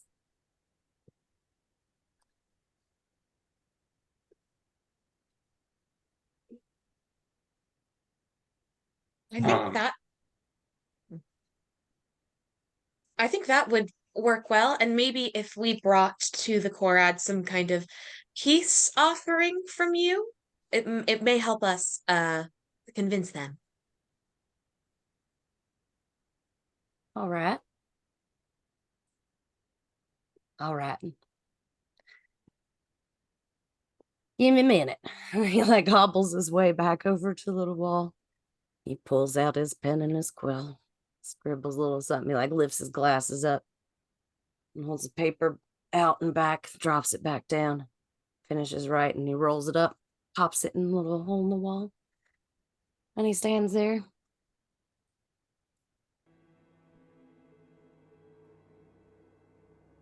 I'm so sorry. I must ask, what exactly are you doing with putting it in the wall? I'm truly just curious. Oh, that goes to, well, I guess you would consider it my secretary who finds the information and then gets it back to me. Through the walls?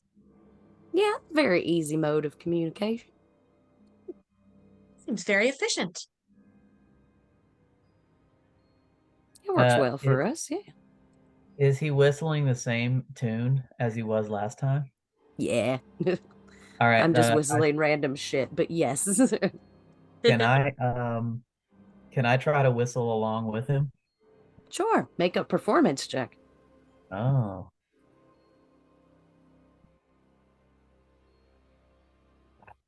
14.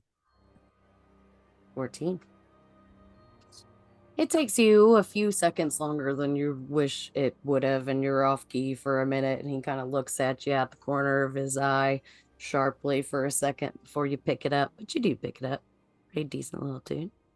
I think I'll like have my amulet in my hand while I'm whistling and like use some of that magic to like put like the sky up on the ceiling of the room. I like that. You see Obud just kind of like looking all around, like pretty amazed. He's never seen lights in the sky before, so he's very impressed and kind of awestruck. And then you hear the little thump of something being sent back, and it tumbles out on the floor, and he hobbles back over to you. And he goes, "This is a real good one, all right. So if this don't work, then we're all just screwed. So here, take this. Hopefully it'll be enough." You like wouldn't have to know a shortcut to the Korrad encampment. Make a persuasion check. I'll like reach down and grab what the little dude has and like bring it straight over to Amrik and be like, here you go. You carried it like this. And you carry it like this.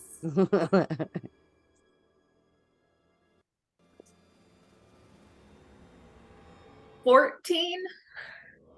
14. Oh, okay. Let me. Oh. Just roll a d20 for me.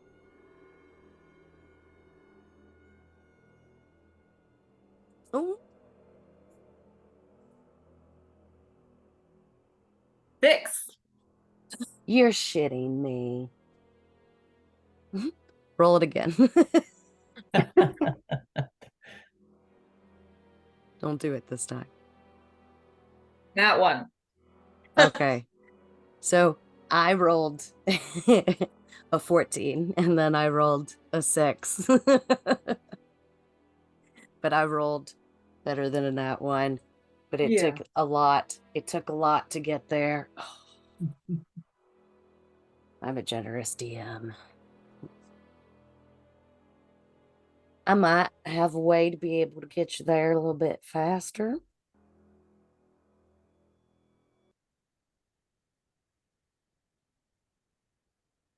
You have to go see Molliver, though. What's she gonna Okay. do? I'm sorry? What's she gonna do? She has magic.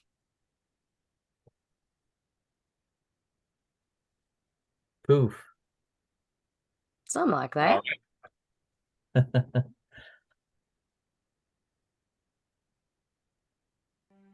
Well, we'll appreciate any help to get and to avoid another 2-day journey exactly where we came from. So that sounds good to me. And I'll glance around at everyone. I Agreed. All right. About what time of Good day luck is to it? you. Can we tell? Mm, no, not really. Okay. Did our falling asleep count as a long rest? No. Awesome. I would give you a short rest for it, but was way back in the day as well. All right, well, you let me know how it goes. Yep. I'll This just time walk we're away. on the ground. Once again, thank you with the little gem. You're very Like this welcome. time actually face on the ground. Expressionless is welcome. all.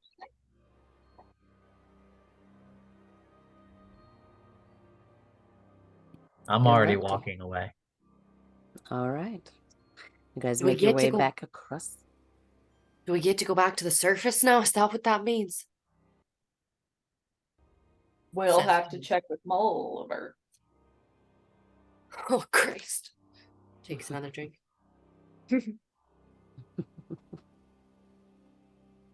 As you guys make your way back across the bridge that spans the chasm and back from whence you came. And I think that would be a good time for us to take our break. So I apologize for my coughing fit earlier, but because I did it, let's try and have a quick one if we can. And four. I All right, think friends, we I'll all see you need in to just a have a minute. break. Yes, we do. Thank you.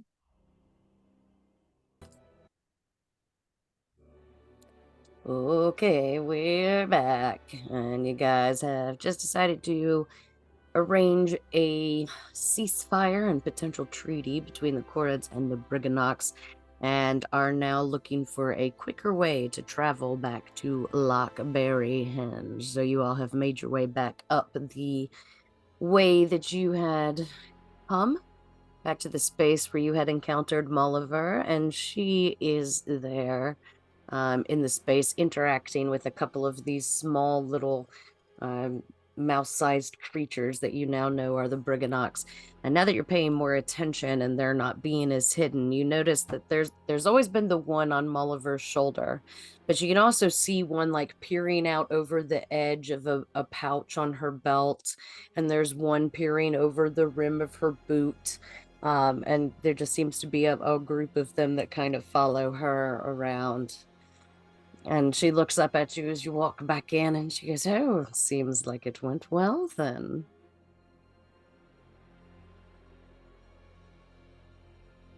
Indeed, it did. And we believe it may be possible to broker perhaps peace, perhaps even more than that, an alliance together for the Brigganocks and the Korreds against Endelin.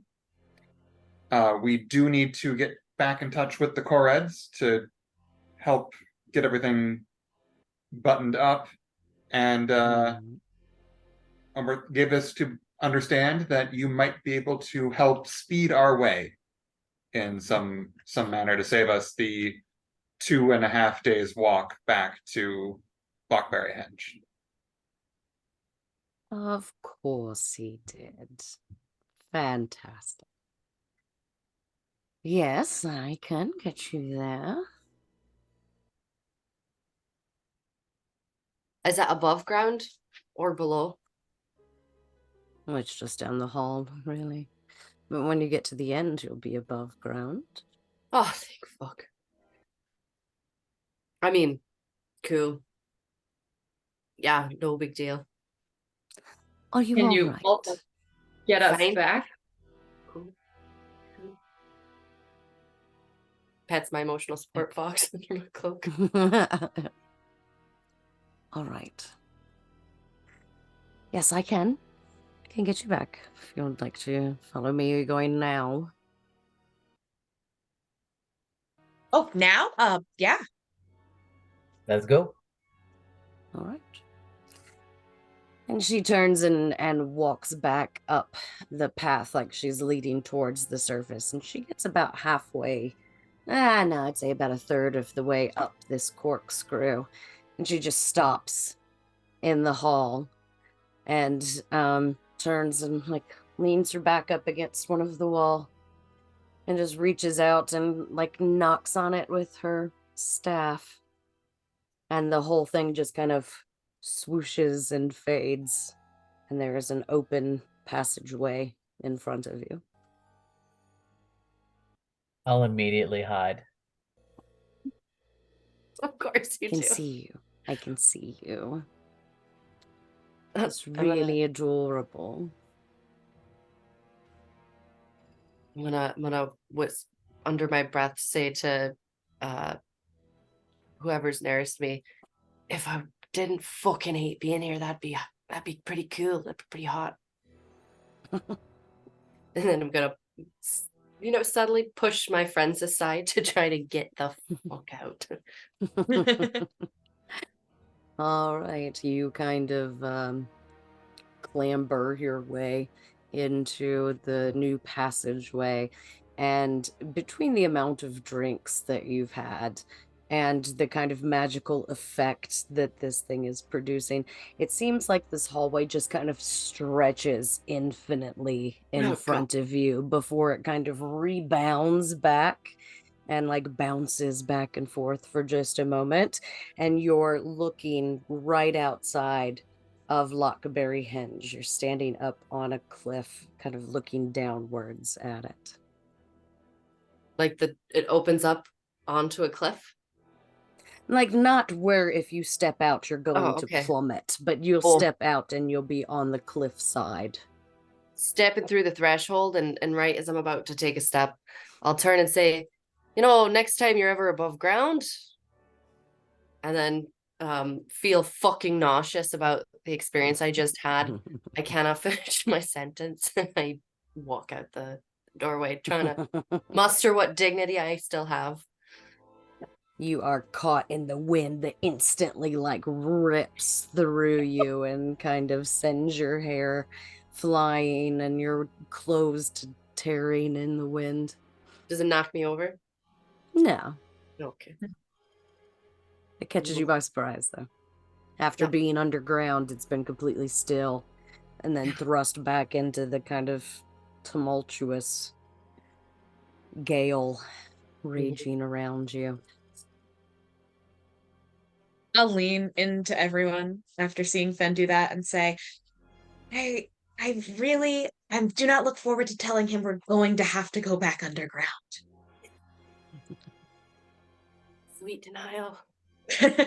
I'll tell him. Just wait for a little bit. Let him have this for right now. At least he'll get to see Mulliver again soon.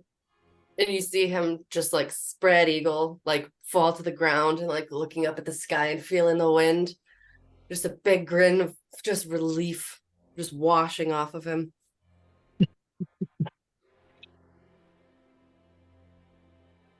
You go in. And how do we return?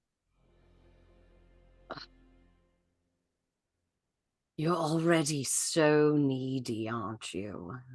Oliver do this, Oliver do that. I didn't realize that I worked for you, did I? Here, take this. And she hands you the coin back that's got the satyr thing on it. And she hands it back to Ree. Mm. She goes, just let me know. How exactly? This is just a coin. Just hold it. Like, think of me, which, is a really great thing to think of anyway. And then just start talking and I'll hear you. Okay, great. You're magic, right? Yes, yep. No, I Great. can do it. Wonderful. Okay, and I quickly walk through the thing. Great.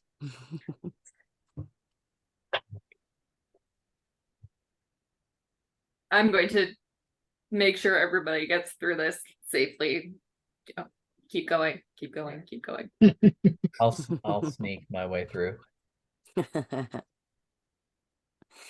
Right before you step through, Echo, Molliver kind of steps up next to you and she nods over to Ree and she goes, that one's cute. See you soon. She Thank you. gives you a push through the space and it drops behind you, poof, when you're just on this open shard of rock jutting into the sky.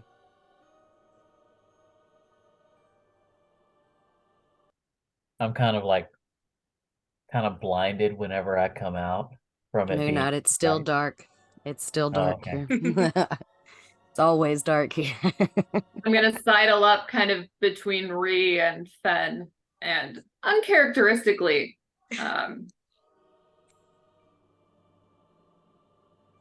lean over to Ree while looking at Fen. She thinks you're cute. What? I blush the deepest red you've ever seen. I'm used to pale white love skin. notes. Okay. Well, consider this mission fulfilled, Echo, and I will walk really decisively away. Really decisively. Almost a smug appearance on their face. As close to smug as they can get. Darn pot. Sometimes the submissions are the best. Echo serving tea. Love notes. It's my primary mission. That's true. Yeah. That's true. Indeed. All right. I'm Ree, as you gonna- are stomping away decisively. I'm sorry, please go ahead, Omric. I'm gonna surreptitiously check the message from Oakbirth that Indai handed to me. Is it sealed? The what? I'm sorry. The So little box. The little box? No, it's not sealed. okay. I'm It's weighing a little latch. It's like a blue satin, gold trim around it, and it has a little golden latch on it. Stop prancing around. Okay. I'm working. I'll go on trust.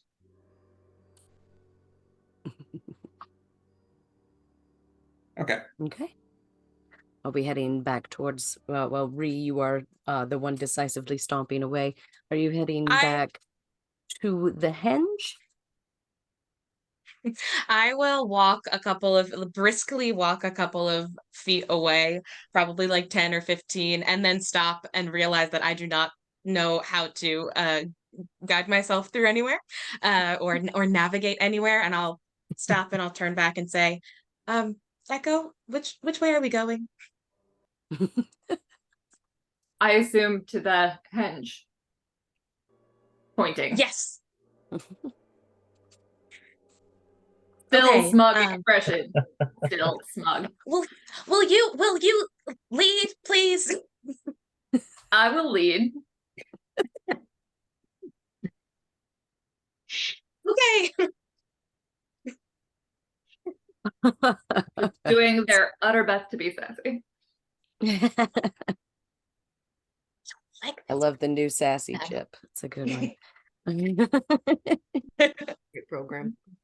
I like that. They released a update. I'm as Echo leads, I'm like Mission Impossible style uh behind Echo, trying to like stay inconspicuous. Sneakily. All right, you all, in your various manners, make your way back to Lockberry Hinge, where you find Argantel and one of the other Korreds made of. My name this one is Shale, and they are engaged in a game.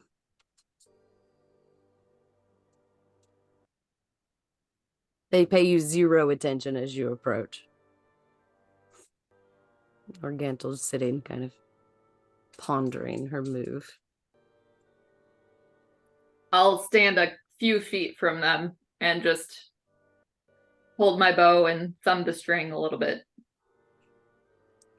She won't look up at you, and she goes, "Hello again." Who's winning? I'm always winning. And I'll wander over and peek at the board. Do I understand the moves in the board setup? Make an intelligence check. He did win last time we played. Yeah. Did he? I think that was kind of luck. Intelligence? Mm-hmm. That is dirty 20. Dirty 20. Yeah, you actually like see a couple of the mistakes that you made from last time and a couple of more ways that it's different from the game that you're familiar with. But watching them make a couple of moves between them, you could eventually figure it out. But you will have to watch while they're moving. He Nice pounded one. the table. Hail and well met once more. We have made contact with the Brigganocks, and we believe that all is not as either group was led to believe. For they think that you all work for Endelin just What? as you think that they do, which we know to be absurd. And we suspect that this is more of the hag's foul trickery, attempting to pit the groups against one another instead of directing their ire directly at her. Make a And we persuasion bring check. and Yes. we bring yes. this message from the leader of the Brigganocks seeking peace with you. Are you Nat going to 20. hand it to her? Nat 20. You continue to hold the box out, but she doesn't take it from you. She just kind of sits with her arms folded. Huh.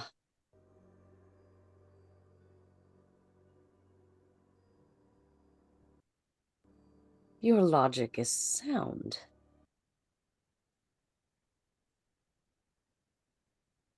Oh, that's devious. Yes, I see. I see. You have done a very, very great thing here today. I'll bet arrange not. a meeting with Obud. I'll arrange a meeting with Obud. We'll work things out. And we'll fulfill your bargain held. We'll assist you in taking the castle of Mandolin Moongrave. I'll just walk up and say, "Really? That was pretty easy. What is that?" Very well done. Was it? Yeah.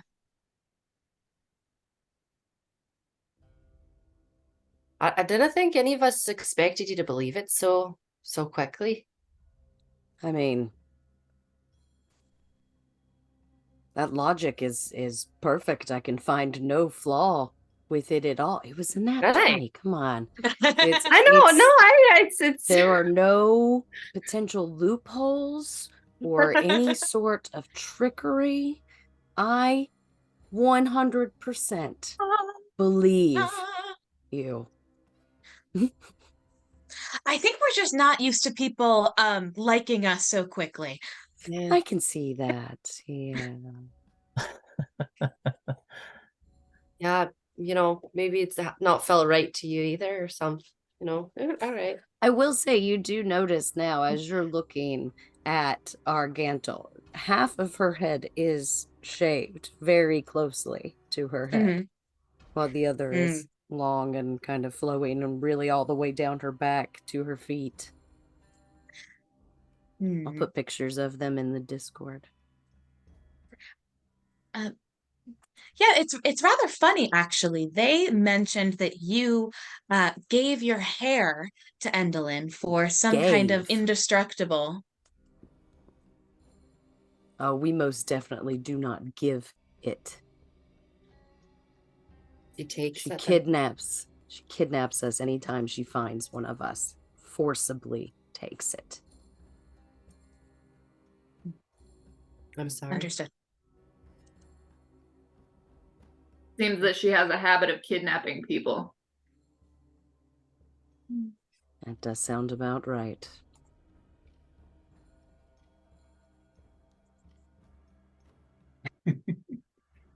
All right. What did Obunt give you? Yeah, I still have the box message available if desired. If you need it. Otherwise, we can go. She'll reach out and take it from you. And it's larger in her hand than it is in yours, but not quite as massive as the Brigganocks. And she opens it up, and you see this kind of golden light sort of illuminate her face. And she takes like a quick inhale of breath and then closes it again. And her hands fold over it. And she says, "Thank you for this." You are most welcome.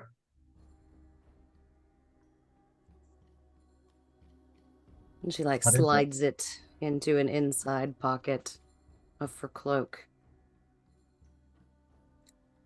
We'll So, stand with you whenever you're ready. what would it take to get another? Now that we're all happy and the air has cleared a little bit, what's the odds we could get? I don't know, like maybe another dance party? You want to have another party? Well, to be fair, Maybe- I just need more kebabs, but I mean, everybody seemed to enjoy the festivities. Oh, I most certainly did. Until those things appeared. That was crazy. Well, yeah, we didn't much enjoy it after that either. No. So like a I'm party for the sorry. Brigganocks. For the meeting, you mean? I'm sorry? Dash, you mean for the meeting with the what's his Oprah? Oh, what? I mean, it could be for that, or it could just, be for funsies. I'm gonna pull Amrik and Ree over again. I would advise that we have a conversation before we have a party. But if Why everybody not have the party before you have a conversation? but perhaps that could be part of the conversation. But We could please do have a not add party another mission. while we have a conversation. I See there. we can prepare for the party, have the conversation, and then once the deal's done, all parties are in agreement and amicable and such. shit gets lit. Pop it off. So what you're saying is we should pre-game with a conversation and then game No. once conversation is over. That's what I'm hearing. Game on. That's what I'm Still hearing. holding Omric and Ree by the elbows. Echo, it doesn't work if you just use your full voice. Small party. Wild conversation. You don't have to mentioned come if food you don't party. like it, Echo. Just You- like some Mission. mimosas or Bloody Marys with a catch-up chat. We haven't even And maybe established some peace charcuterie. yet. I Please. could make charcuterie, yeah. Could do that. You know, Oh, that'd be Echo, so great. you make a very good point. Peace hasn't been established yet. But the fact that these two parties who have been warring against each other for so long are this willing to come together to try is something worth celebrating. In my opinion. You're no wrong. But it's worth celebrating. You know So what? I agree. And she like stamps her staff onto the ground, and these runes kind of like shoot out and up the pillars. And within moments, there are tables laden with all kind of food Okay. and drink, and there are Korreds just, I mean, they just appear like out of the ground. It's like they're just made, created or transformed somehow, but they just appear, and Korred starts stepping out of the various megaliths and make their way into the middle. And you hear a lot of chatter about like doing this again, and they're, you know, oh, the big ones, hello, hello, hello, you know, and there's like tuning of instruments going on. And Arganto like spins and like picks up a glass from a passing tray that's going by on the back of one of the Korreds, and she just has this little flute in her hands, and she's like, okay, you said a conversation. Drinks? So Drinksies? I propose Drinksies. that we invite the Brigganocks to celebrate together this piece that is being struck. That way they can also know about it. Mhm.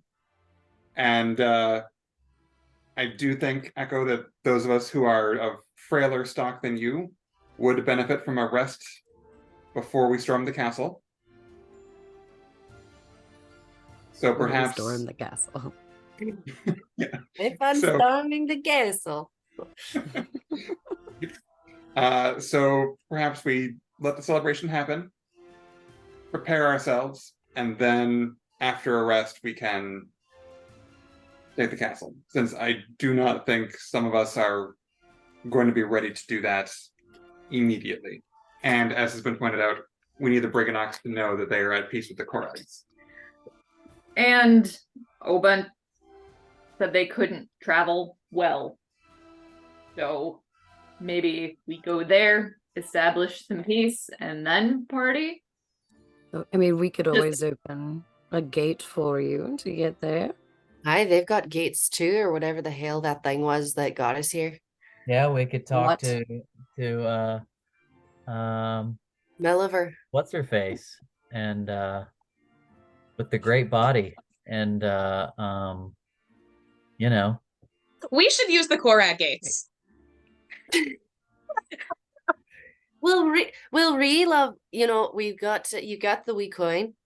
So Mhm. we can, you know, maybe talk to She of Shale over here, and have her set up you know, maybe a meeting party of the leaders Mhm. near the spot where we came into the scene here.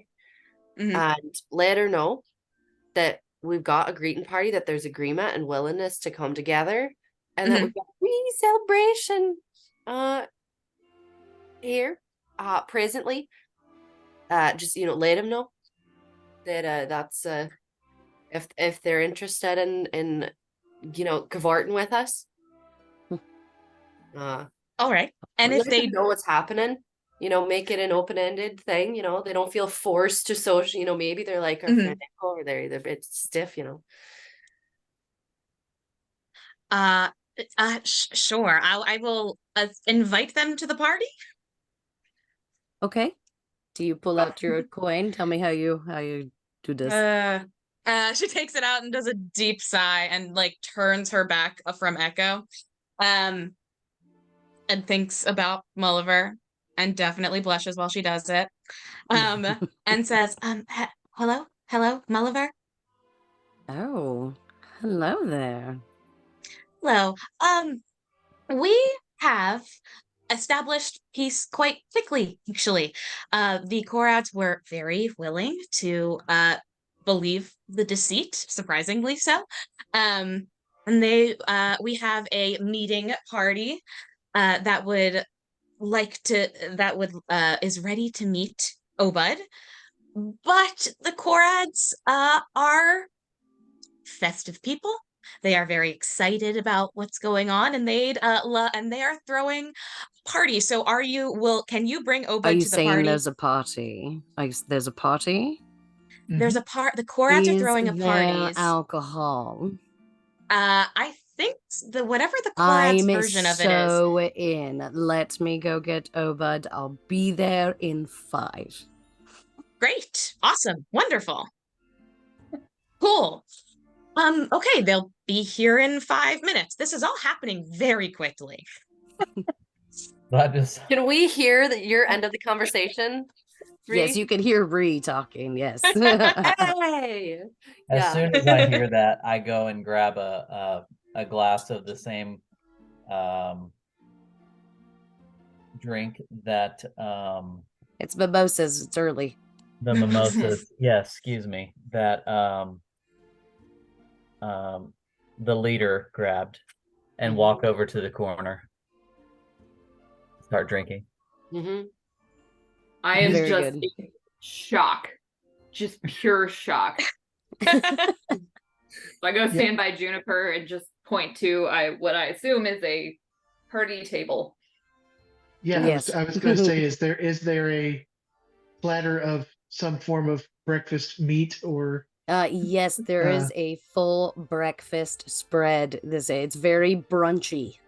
You've got lots of brunchy sorts of foods going on.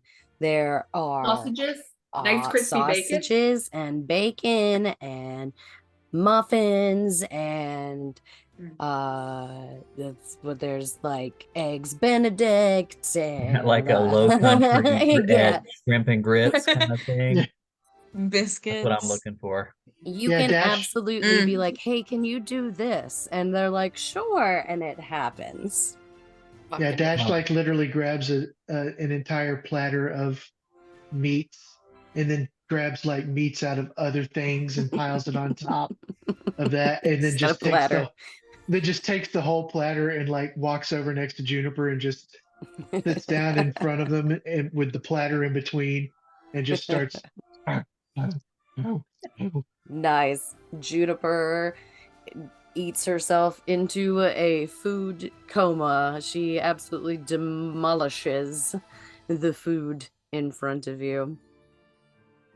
And after a few minutes, there is kind of a ripping, whirling kind of sound that cuts through the space. And there's been kind of some light music going on. Nothing raucous like the night before, but more like strings and things like that. And it's much more chilled out sort of vibe. And the music kind of stutters to a halt for just a moment as Molliver and Keg the pony with Obud on top of its head steps through kind of a whirling purplish black kind of vortex.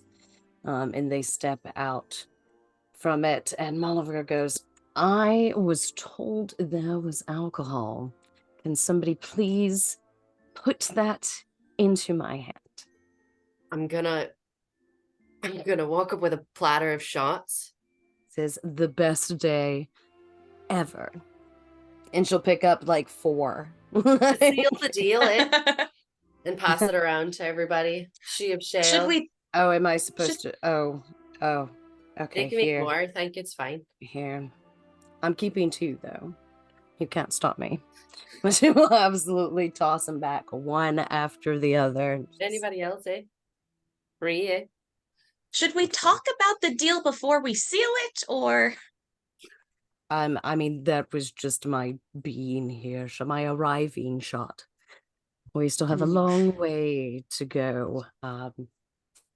Let's go. And you step, she steps up and she's got these three little Brigganocks placed in various places, one on her shoulder, one on her boot, one in her little pouch.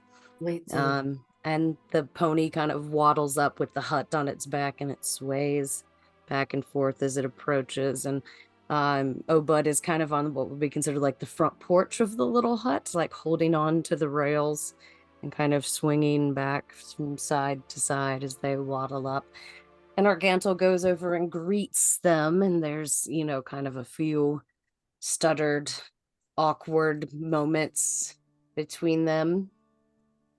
And then, like, a Korred goes by with a tray of drinks on its back, and, like, they literally just all reach for them at the same time. And it kind of, like, cracks the tension between all of them, and they go into, like, a more easy kind of space. And Argantel is like, why don't you join me, please? And she goes over to the table along with Keg the pony and Molliver and Obud, and Jagu comes and joins them as well. And you see them beginning to talk amongst one another. It looks like it's a fairly successful meeting that's happening. Every now and then there'll be a pointed remark and then kind of a hushed, hey, chill out kind of moment, where tension rises for a moment, but then, it's kind of sorted back out. And you guys can do whatever you'd like as this meeting of minds is taking place. And yet another Korred party rages around you. It's slowly gearing up. Like, now it's still like strings and stuff, but it's brought in kind of like a lower bass line that's coming along with it. So it's, starting to change the mood just a bit from a light lunch. Are we all sort of together? Yeah. Yeah. See, I knew starting with the drinks was a good idea. These people, they've had so little to celebrate and be excited and hope for. And here come we, presenting it, putting the facts together, mending gaps, building bridges, though I would rather not wander over another bridge like the one we went in when we were under there. That sucked. And Fenn's gonna take another shop and weeble wobble over to the food table and let Knox out. Run around. Does anyone remember that we're probably being watched? I definitely do not remember. I mean, if anything, Echo asks the crowd. Yeah. Yeah, and I hope that she is, because all that she's going to see is that people within her group, within her lands, her, in air quotes, lands, are having peace and joy and happiness for a little while. And while she can probably do something to stop it, it's not stopping it right now. Well And said. Are we concerned about reprisal? well, I assume that reprisal is always coming. Do they? It's not your Well, problem. I mean, I bet Omric disagree, Fen. Well, we are bringing them joy for now. And they've been in a extended period of no joy on all sides. So if we can have this moment, then, I can't see anything wrong with it. Yeah. Regardless of what tragedy comes tomorrow, it's at least they have now to look back on. Joy is never anything to shy away from. Must be embraced. You didn't need to fear it, Echo. Not for them, not for any of us, nor yourself.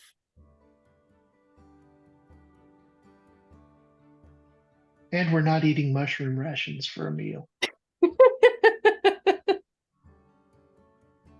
I will And do that- a perimeter check and That to do a and by God, that means something. Right. Perimeter check. Yes, you can make me a perception check.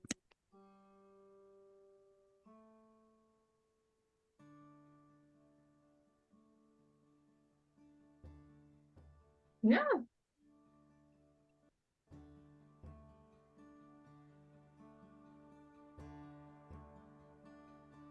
Fair train. Mm-hmm. 16. 16. Everything looks to be pretty still and clear and under control at the moment. So I've been only like I position myself so that I can keep an eye on how the talks themselves are going and try to keep at least some awareness of what's going on there, which is part of why I haven't been as active in the conversation amongst our party, because I'm just staying aware of it in case someone needs to come in and slow things down and give folks a chance to catch their breath and so on. Sounds like they're doing a good job of it so far, but I'm just being cautious about that. Cool. Make a persuasion check. You were saying that out loud, or you were contemplating it? I wasn't saying that out loud. That was just me describing what I'm doing. Oh, okay.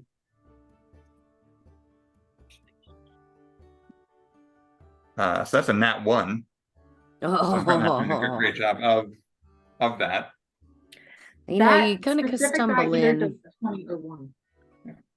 So you kind of stumble in a few places and you get the side eye quite a few times, and you almost wonder if you've made it worse on occasions.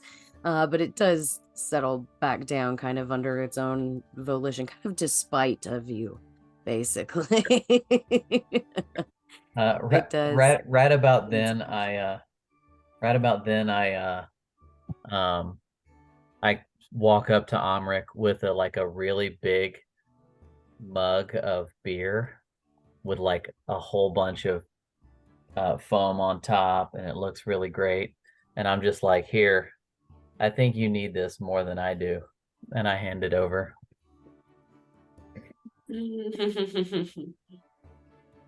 I graciously accept it and pointedly do not at any point drink from it. But when I can, I will try to like surreptitiously dump a little bit out here and there so that it looks like the levels are going down. I'm not trying to be rude, not trying to be sanctimonious. It's just for my own reasons I'm choosing not to partake. Do a deception check for me. Ooh. And you can make a perception check. I'm gonna roll it different. Yeah. That one's evil. What's evil? I got a 7. 7. And I got a 16. A 16. Yeah, you don't notice a thing. And as far as you know, he is greatly enjoying that beer. I'll pal around with him for a little while, and be some lads. Yeah. I think Dash is standing behind them, trying to do his best to, like, as he's eating kebabs and getting sticks, he's kind of like trying to like sit him on Amrik's pauldrons and kind of like try to like balance one on top of Endai's one of his horns, like just kind of like while they're having this little observation party, I'm just like sticking stuff here and there. Oh my god! I'll Make a put dex my check. hand. What? Dex check. Make a Dex dex check. 19. A 19. You pull it off really, really well. Stays balanced far longer Just than like you expected it to. jingling sticks on top of a pauldron. Yeah. And I'll like put my hand through my hair around my horns and like pick up a kebab and be like, "What the hell?" And just be like, "Okay," yeah, and take a bite of it. It's delicious. I'm gonna be juggling kebabs and tossing them to Knox. Make a performance check. I want him to be like as I'm juggling, like flinging pieces off as I'm juggling so that Knox can catch it. That was performance. Yep. Damn. You've always had a thing for juggling. Your last character did that too. She did. It's so funny. I've never been excited about something juggling in real life. Maybe you should learn. It's a sign. A 17, yeah, pretty damn good. She only missed one of them. Buddy. Anyone else? I will go back and forth between as Dash is like doing the kebab tower. I will like use my mage hand to just like help him as it gets higher and things. And then when Fen starts juggling, I will watch, and if the one I will like watch the juggling routine, applaud politely, and like use my mage hand to catch the one that Nox doesn't get and feed it to her. Nice. While you're standing there watching all of this, Molliver kind of sidles up next to you with a couple of glasses in her hand. And she goes, "Hello. Hello. I brought you a drink." Oh, thank you very much. And I look at my empty hands and I don't have an excuse to not take it, so I'll take it. She holds thank hers you. out in kind of a cheers to you. Cheers. She'll clink with you and have a little sip of whatever it is that she is drinking. I will. Yeah, I will try. I will try my very best to take a normal sip. You Whatever that can means. make whatever roll you deem appropriate. Oh no! I have to roll? Nah, I'd Okay. say not. No, I can't. I mean, I can. That's funny. If Animal you're, handling? Animal. Your animal I'll make a- nature? I'll make a check to spill my drink On purpose. or to not fill it. Oh, and there it is. I'll do acrobatics. Acrobatics, which is +0, so it's a 4. I spill it all down my white shirt. It's like, oh gosh, and she like pulls the scarf off, and she's like, sorry, I don't know if that was you're my fault. Here, you it's shouldn't just be this sorry. kind of No, like it's me. padding It's me as a the person. scarf. Generally, this is kind of who I am. No, please don't dirty your No, scarf. it's fine. It's all right. Fine. It's fine. Really, it's just it's fine. It's fine. Here, you should. Thank you. Okay. Thank you very much. Sure, How sure. did the peace talks go? Hopefully better than that. Oh, yes, they went quite well, actually. I was really really surprised at how well it went. I never really expected to see this happen. So, how long I know we already asked how long you've been here. How did you get to be in the service or the allegiance with the Brigganocks? It's very odd that you would choose to stay here. Well, I've actually been here for 3 years. And I came here because, well, my group and I were on the hunt for Zybilna, and we faced quite a few obstacles in our way, and I stumbled across these little creatures, and they needed someone to look out for them. They were defenseless, they couldn't take care of themselves or defend themselves against the Korreds or against Creeping Lynn. just needed someone to look out for them, and that's what I do. I guess you could say That's- it's what we all do. That's the Valor's call. Valor's call. Yes. That's correct. What? That's very kind of you, and I understand instrumental to your order. But Just my what job. happened to the rest of the people you were traveling with? I mean, I assume that they continued on their quest to the palace. Oh, you chose to stay here. You weren't separated from them? Mm-hmm. That's very kind of you. I've been here maybe 3 days and I wouldn't choose to stay here. I would rather, we've been into some terrible places in the Feywild. I would choose either of those over this one. This was pretty bad, yeah. I mean, it would be a lot more fun if if they were like mining underneath some sort of like capital city. Like that would be really, I would love a job having this all the time. But people who live in those kinds of places usually don't need us. In cities? Well, in the great palaces, They're usually the ones you're doing the protecting from. Mm-hmm. Oh, yes, I guess that's true. It's very much the same here, actually. Oh, very correct. Power corrupts. Indeed it does. Or at least so I've seen and heard. So what were you looking here?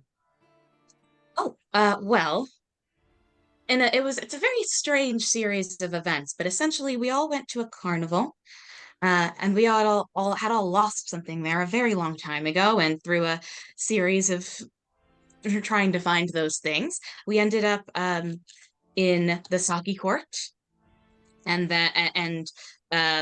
in the Feywild, and have not been able to get back, but have been able to recover a couple of our items. Wait, a carnival? Yes. The Witchlight Carnival. Have you heard of it? I most certainly have heard of it. But there's 6 of you. Why does the number matter?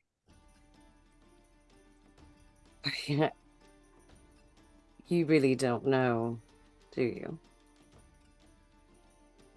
I know there's 6 of us. There are, yes. What? We don't know what. Oh, it's nothing, really. Pardon my my rudeness, but from your tone, it definitely does not sound like nothing. It was just an interesting observation, but I don't think you would really sort of understand it. It's not really widely known. I'm very smart, and I know a lot of things that aren't widely known. Oh, so why don't you try me? You are indeed very smart. Thank you. I can't tell you. Because you're not there yet. Can I make some kind of insight check? Sure. Oh my yeah, gosh. roll an insight check. What's going on? Is she being mysterious just to flirt? What was that, Eka? While these two are talking, I'm gonna sidle up to Dash and Fen and just like pointedly nod in their direction. Joy for joy's sake. Aye, now you're getting it. Sorry, I'm making a note. What are they talking about? Love. To Echo. Can you hear what they're saying? Sir, what were you doing, Echo? Just nodding in their direction. Love is Love is a thing. I can't hear them. That's for them. Unless they ask me to send messages, in which case Fun. I will They comply. asked me to send messages. What was your insight check, Fee? 17? 17. I mean, she most definitely knows something that she isn't telling you. Most definitely knows something that she's not telling you. But you also feel like she's being earnest in telling you that she can't tell you. Do I think it's Not this why music. why can't you tell me? I did actually hear that. Okay, great. That's fine. I'll say I understand if you can you at least tell me why you can't tell me? Well, because that would be meddling. Nothing you're saying is making me feel any better. I can understand that, yeah. Well, thank you anyway for sharing anything and for fueling my new concerns. I'm going to go find my friends. It really is an absolute pleasure to meet you. And I wouldn't mind, running into you again at some point in the future. It I mean, is very after all nice. this Endelin stuff, we're gonna smash that shit. It's gonna be great. Yes, I am very much looking forward to doing that and also and getting my item back. And it is very nice to meet you too. You are a very kind soul. It is very incredible to find someone who would stay here to protect such tiny little creatures just out of the goodness of their heart. And though I'm frustrated, you cannot tell me about something clearly very important. I appreciate it is because you are a person of honor. And I'll put my hand up to shake her hand. She will grab your hand and pull it to her lips and give you a quick kiss on your knuckles. Oh, cool. Thank down. you so much. I'm gonna go find my friends, just like I said. You catch her grinning as you turn away and walk back to your friends. So we're doing keg stands now. Finn is one-handed, upside You down, have to change my music again. counting down. Yeah. Make a Constitution saving throw. It's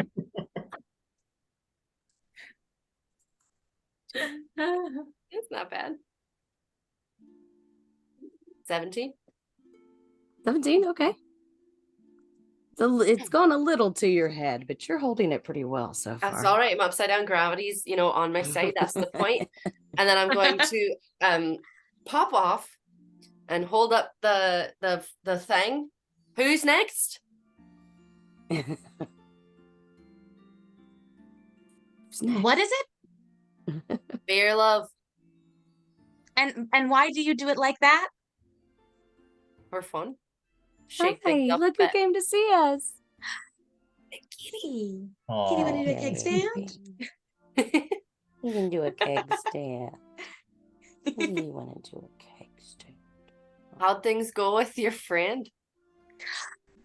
Well, friend, interesting term.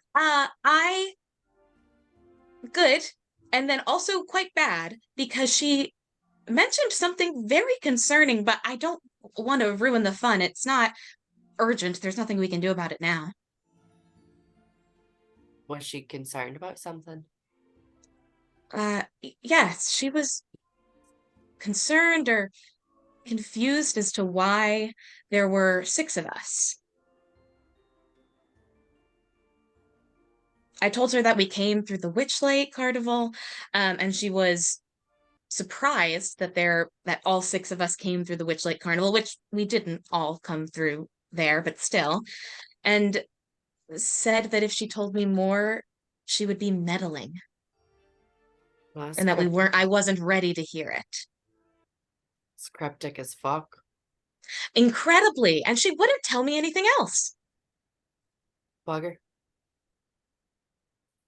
You want next? Sure. Yeah, that's the spirit. All right, now you take this. Can you get up on it yourself, or do you need me to help you? I have to do what you were doing? Yeah, I. Oh, well, I need help. I need help. All right, I'm really short. Mm-hmm. Who can help me?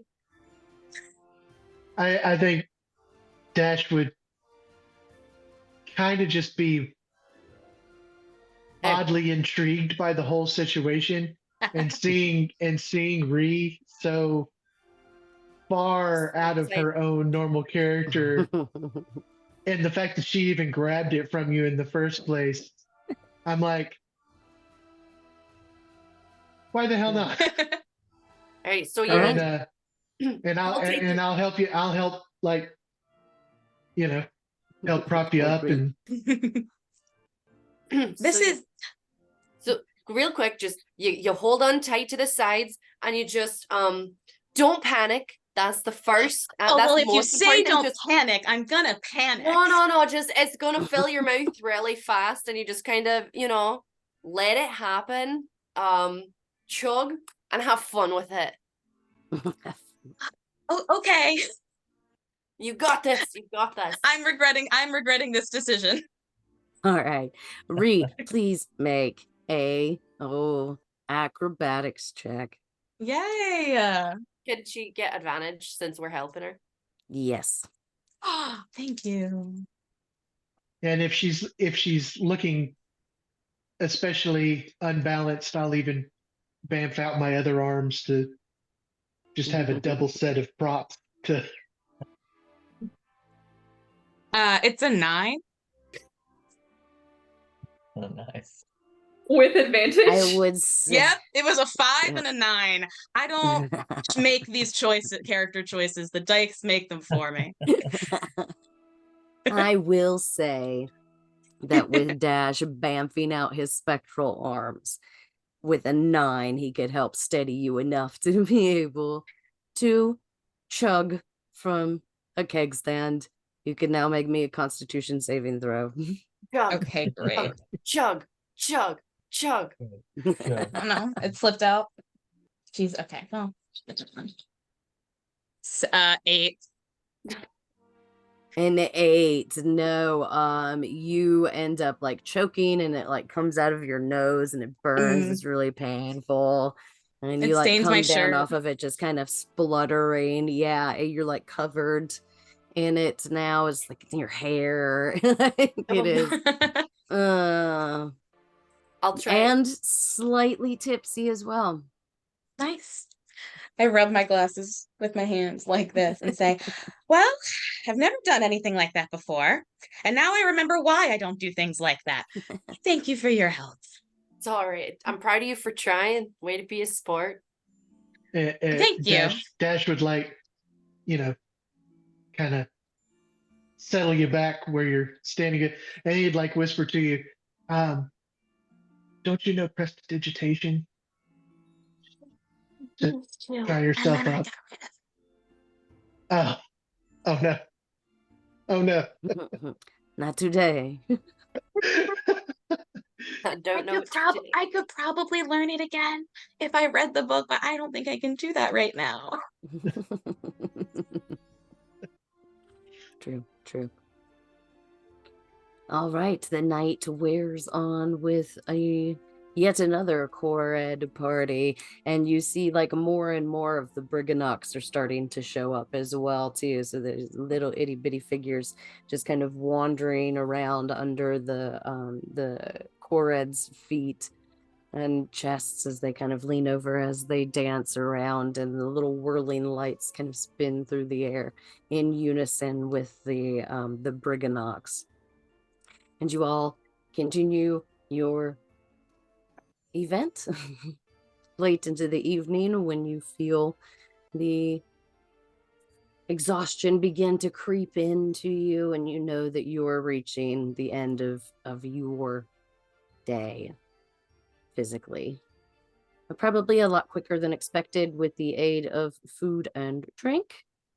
And I think Dash is that I definitely tried to grab Endai and completely restock the bag with food. I'll like immediately grab the bag and hold it as wide open as I can I like this. It's for food. That's what for him the to bag is put it in for. there. It's for food. It's Is just that all of it? full of fucking food. Is that all of You it? can now have whatever food you have asked them for. In whatever quantities, as long as it fits inside the bag. Because they just make things. There's just, Juniper thinks there's just 15 cubic feet of meat I just in the bag. I'll just say, hey Finn, you like drinks, yeah? I Uh, maybe you want to get a couple of bottles and throw it that's in the bag. good thought. Yeah, Okay, all grab right. a couple of bottles. You never know. It's good for medicine. I'm not a healer, but I hear it's good for disinfecting. Well, yeah, we got to keep the medical Gotta stay supplies healthy, flowing. Right? Uh, how many is a couple of bottles for you, Finn? Couple, 2, 3. Okay, all right, 2, 3. So we need 2 or 3 for you, 2 or 3 for me. Well, I mean, now we can see that Ree can drink. I No, think she can no. hold our liquor. It's a Well, nice thought, but cider for her maybe. I'm sitting with like my hands on my knees, Oh, staring at the ground.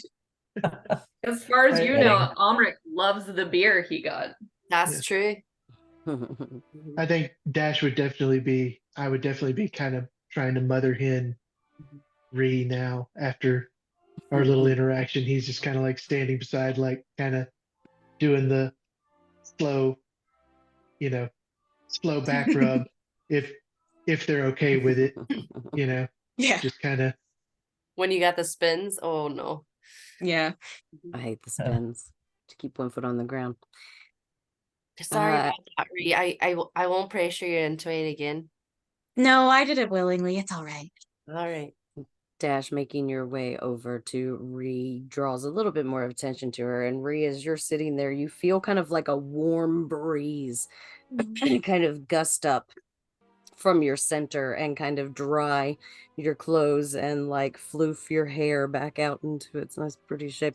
And you look up and you see Molliver across the way, and she just gives you a wink. I'll wave. Just Thank you. grins. And You go see her back to shake putting her my hands head on my and knees kinda for a laugh different little reason. bit.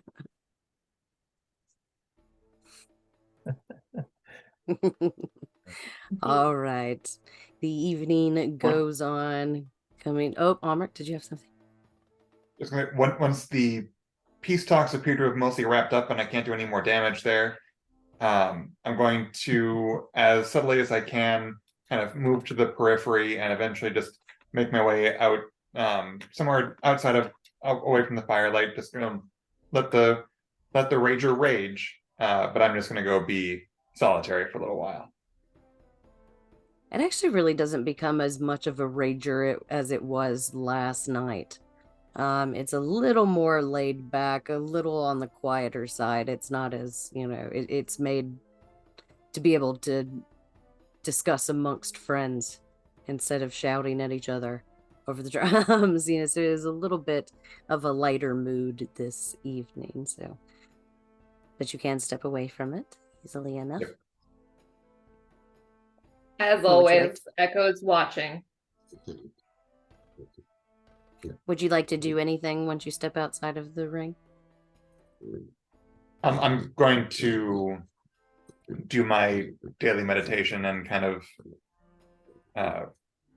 winding down ritual. For today, in addition to my usual reflection on someone experiencing suffering, I am going to take a moment of genuine happiness that we were able to help resolve this conflict. And then I'm also going to be thinking about Ben and his clear discomfort underground and reflect on all the various unknown traumas that we each carry with us, but in particular thinking about him and thinking through the best ways to potentially offer support in the future.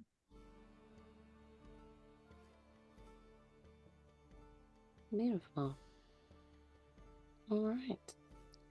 The night continues onward until you are ready to settle in for the evening. But as long as you are awake, the Korreds and the Brigganocks will most definitely be keeping you company. So, how would you guys like to settle in for the evening, if at all?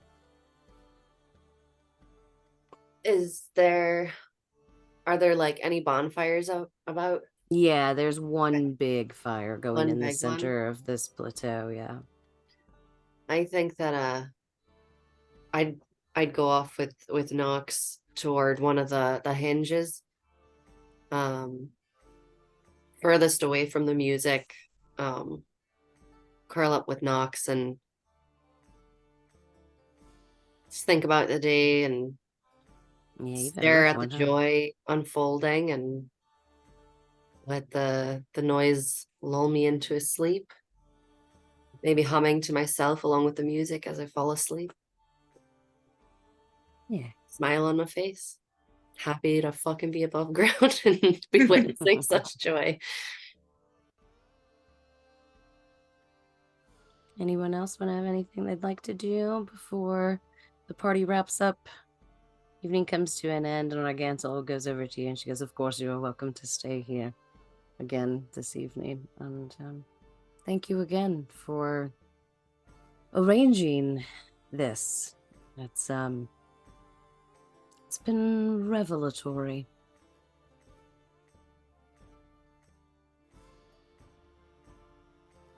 Sweet dreams. And she steps over to her column and puts her hands out and steps into it and has gone and melded with the stone. Then the night wears on, you all settle in for a comfortable night's sleep. And that's where we'll end for this evening. And scene. Very good. Thank you guys. This was a fun one. It had quite a few touching little moments, and I liked it this evening. So we'll go into our stars and wishes tonight, and I will start the way. My star tonight was probably the confusion on Ree's face talking to Molliver at the end, just seeing this I'm sorry, would you care to explain yourself? No, I wouldn't. Just be like, I love that. That was fantastic. It's wonderful. Let's see, my wishes. I wish that this sickness would go the fuck away. I apologize very much for my coughing fit and my rough ass voice, and I appreciate you guys hanging in there with me and putting up with me even when I'm on top of my game. So that's me. Alex. Oof. Oh boy. Oof.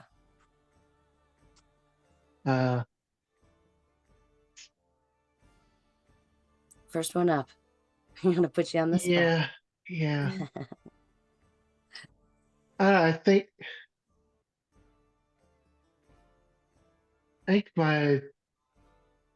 probably my star would be, I think, just the echoes, just tonal shift to being the love guru. Yes. Yeah, especially because even in the little bit of the light of the mentioning of that was in a way what she was programmed for, and remembering back the memory that they shared when uh, Rabbit Boy took all of our best memories, and the explanation of that whole what was their Actor. happiest memory. Like, yeah, I didn't want to scroll up my notes to to remember the name. Okay. So that was kind of what I enjoyed the most out Agden of it was just Longshark. yep. And so I guess my wish is kind of the same as it was from last time, of just seeing more of these individual character aspects that we haven't seen yet, that as we develop both as characters emotionally as well as mechanically and everything, just seeing all of the new little bits and bobs that keep things fresh. That as well. Yay. Thank you, Alex. Lucas. Um, I think my star for the evening was Obunt's accent. Oh, bud. I just I felt like it just fit right in with like what I was imagining, a little tiny little man, Yeah. that's got like kind of a Yep. elderly vibe that lives in Yep. a pony, like Yeah. um um I he love just him. kind of He he might just be kind of one of my fit. favorite characters. I love Yeah. him to death. Well, he just kind of fit he checked all the little boxes for that character for me. Um Thank you. and kind of brought it out of all of us, like a little bit of like humor and fun and like letting go a little bit, which is what we're here to do, or what I'm here to do, Mm. is Yeah. to like just kind of let go of the seriousness. Something I wish though is Mm. sometimes I I have no idea what to do next, and I I I wish that I could come up with a better answer sometimes, or make a better um, or like review our situation better. But another star that way for me is just like how all of us kind of have our own time and our own way of like dealing with how the story progresses, and it kind of makes it to where we all fall into place and end up where we need to be, and that's cool. So that's it. Oh, thank you, friend. Well said. That's great. And that kind of like not knowing what to do, that's, really something that kind of comes with playing, like you're a brand new player walking into this. The rest of us have at least played one game, at least once. You were completely new. Michael, were you completely new as well, too? As a First player, game ever? yes. Ah, gotcha. Yeah, so it's just kind of something that comes along with playing and learning what you like can do and can't do. But if you could think of it, you can do it. It's Yeah, I mean, I or you can at played least try. as a young when I was younger, but I felt like it was always a different kind of game. Yeah. Wasn't really like this at Yeah. all. So, There's a lot of different styles of games, and my game yeah, is definitely not everybody's cup of tea, but that's okay. I They think have that their both people of who them can do were, that. but this is a more mature version of that to me. So when Yeah. you're young and you're just playing as a kid, it was just like battle, fight, do stupid things. Yeah. Who cares? But now it's like it's more intentional. Yeah. Yay. Thanks so much. Yeah, all right. DK. I think my star was definitely Dash and Fen helping redo a keg stand. Just the visual I have in my head of this situation, and it's out of character because Ree's already in this like weird headspace situation. Oh my god, might as well. My shirt's already ruined. And just like the three of them showing true camaraderie and like, I don't know, let's try it. I thought that was great. In true keg stand spirit, yes. Yeah. Mhm. What they're for. It's a bonding exercise. Yeah. Yeah. I think, you get really drunk with someone, you learn a lot. You do learn a lot. Unfortunately, Echo is resistant to most poisons. Damn. Most. Never know. My wish,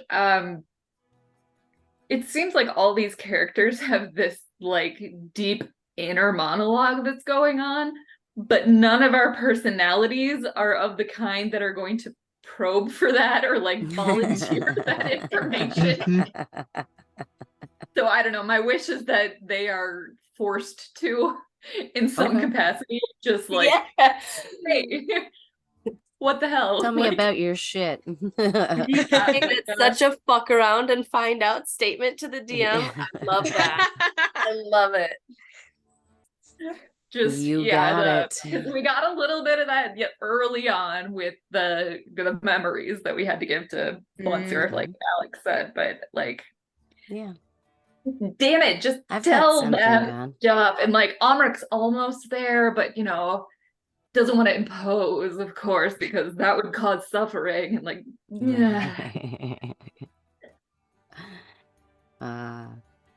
well, I will keep that in mind. Group therapy now. That's all I want. D&D group therapy. Yes. Give me D&D group therapy. I can do that as well. The therapy sessions. We're here for it. Not back Noah's bad. Love that. All right. Thank you, DK. Michael. I agree with the stars that have been shared so far. To pick another one, just Amy just being a powerhouse DM, powering through being under the weather, busting out new accents, unexpected ones in awesome ways, putting up with all of our nonsense. Always. So just really appreciative of all of that.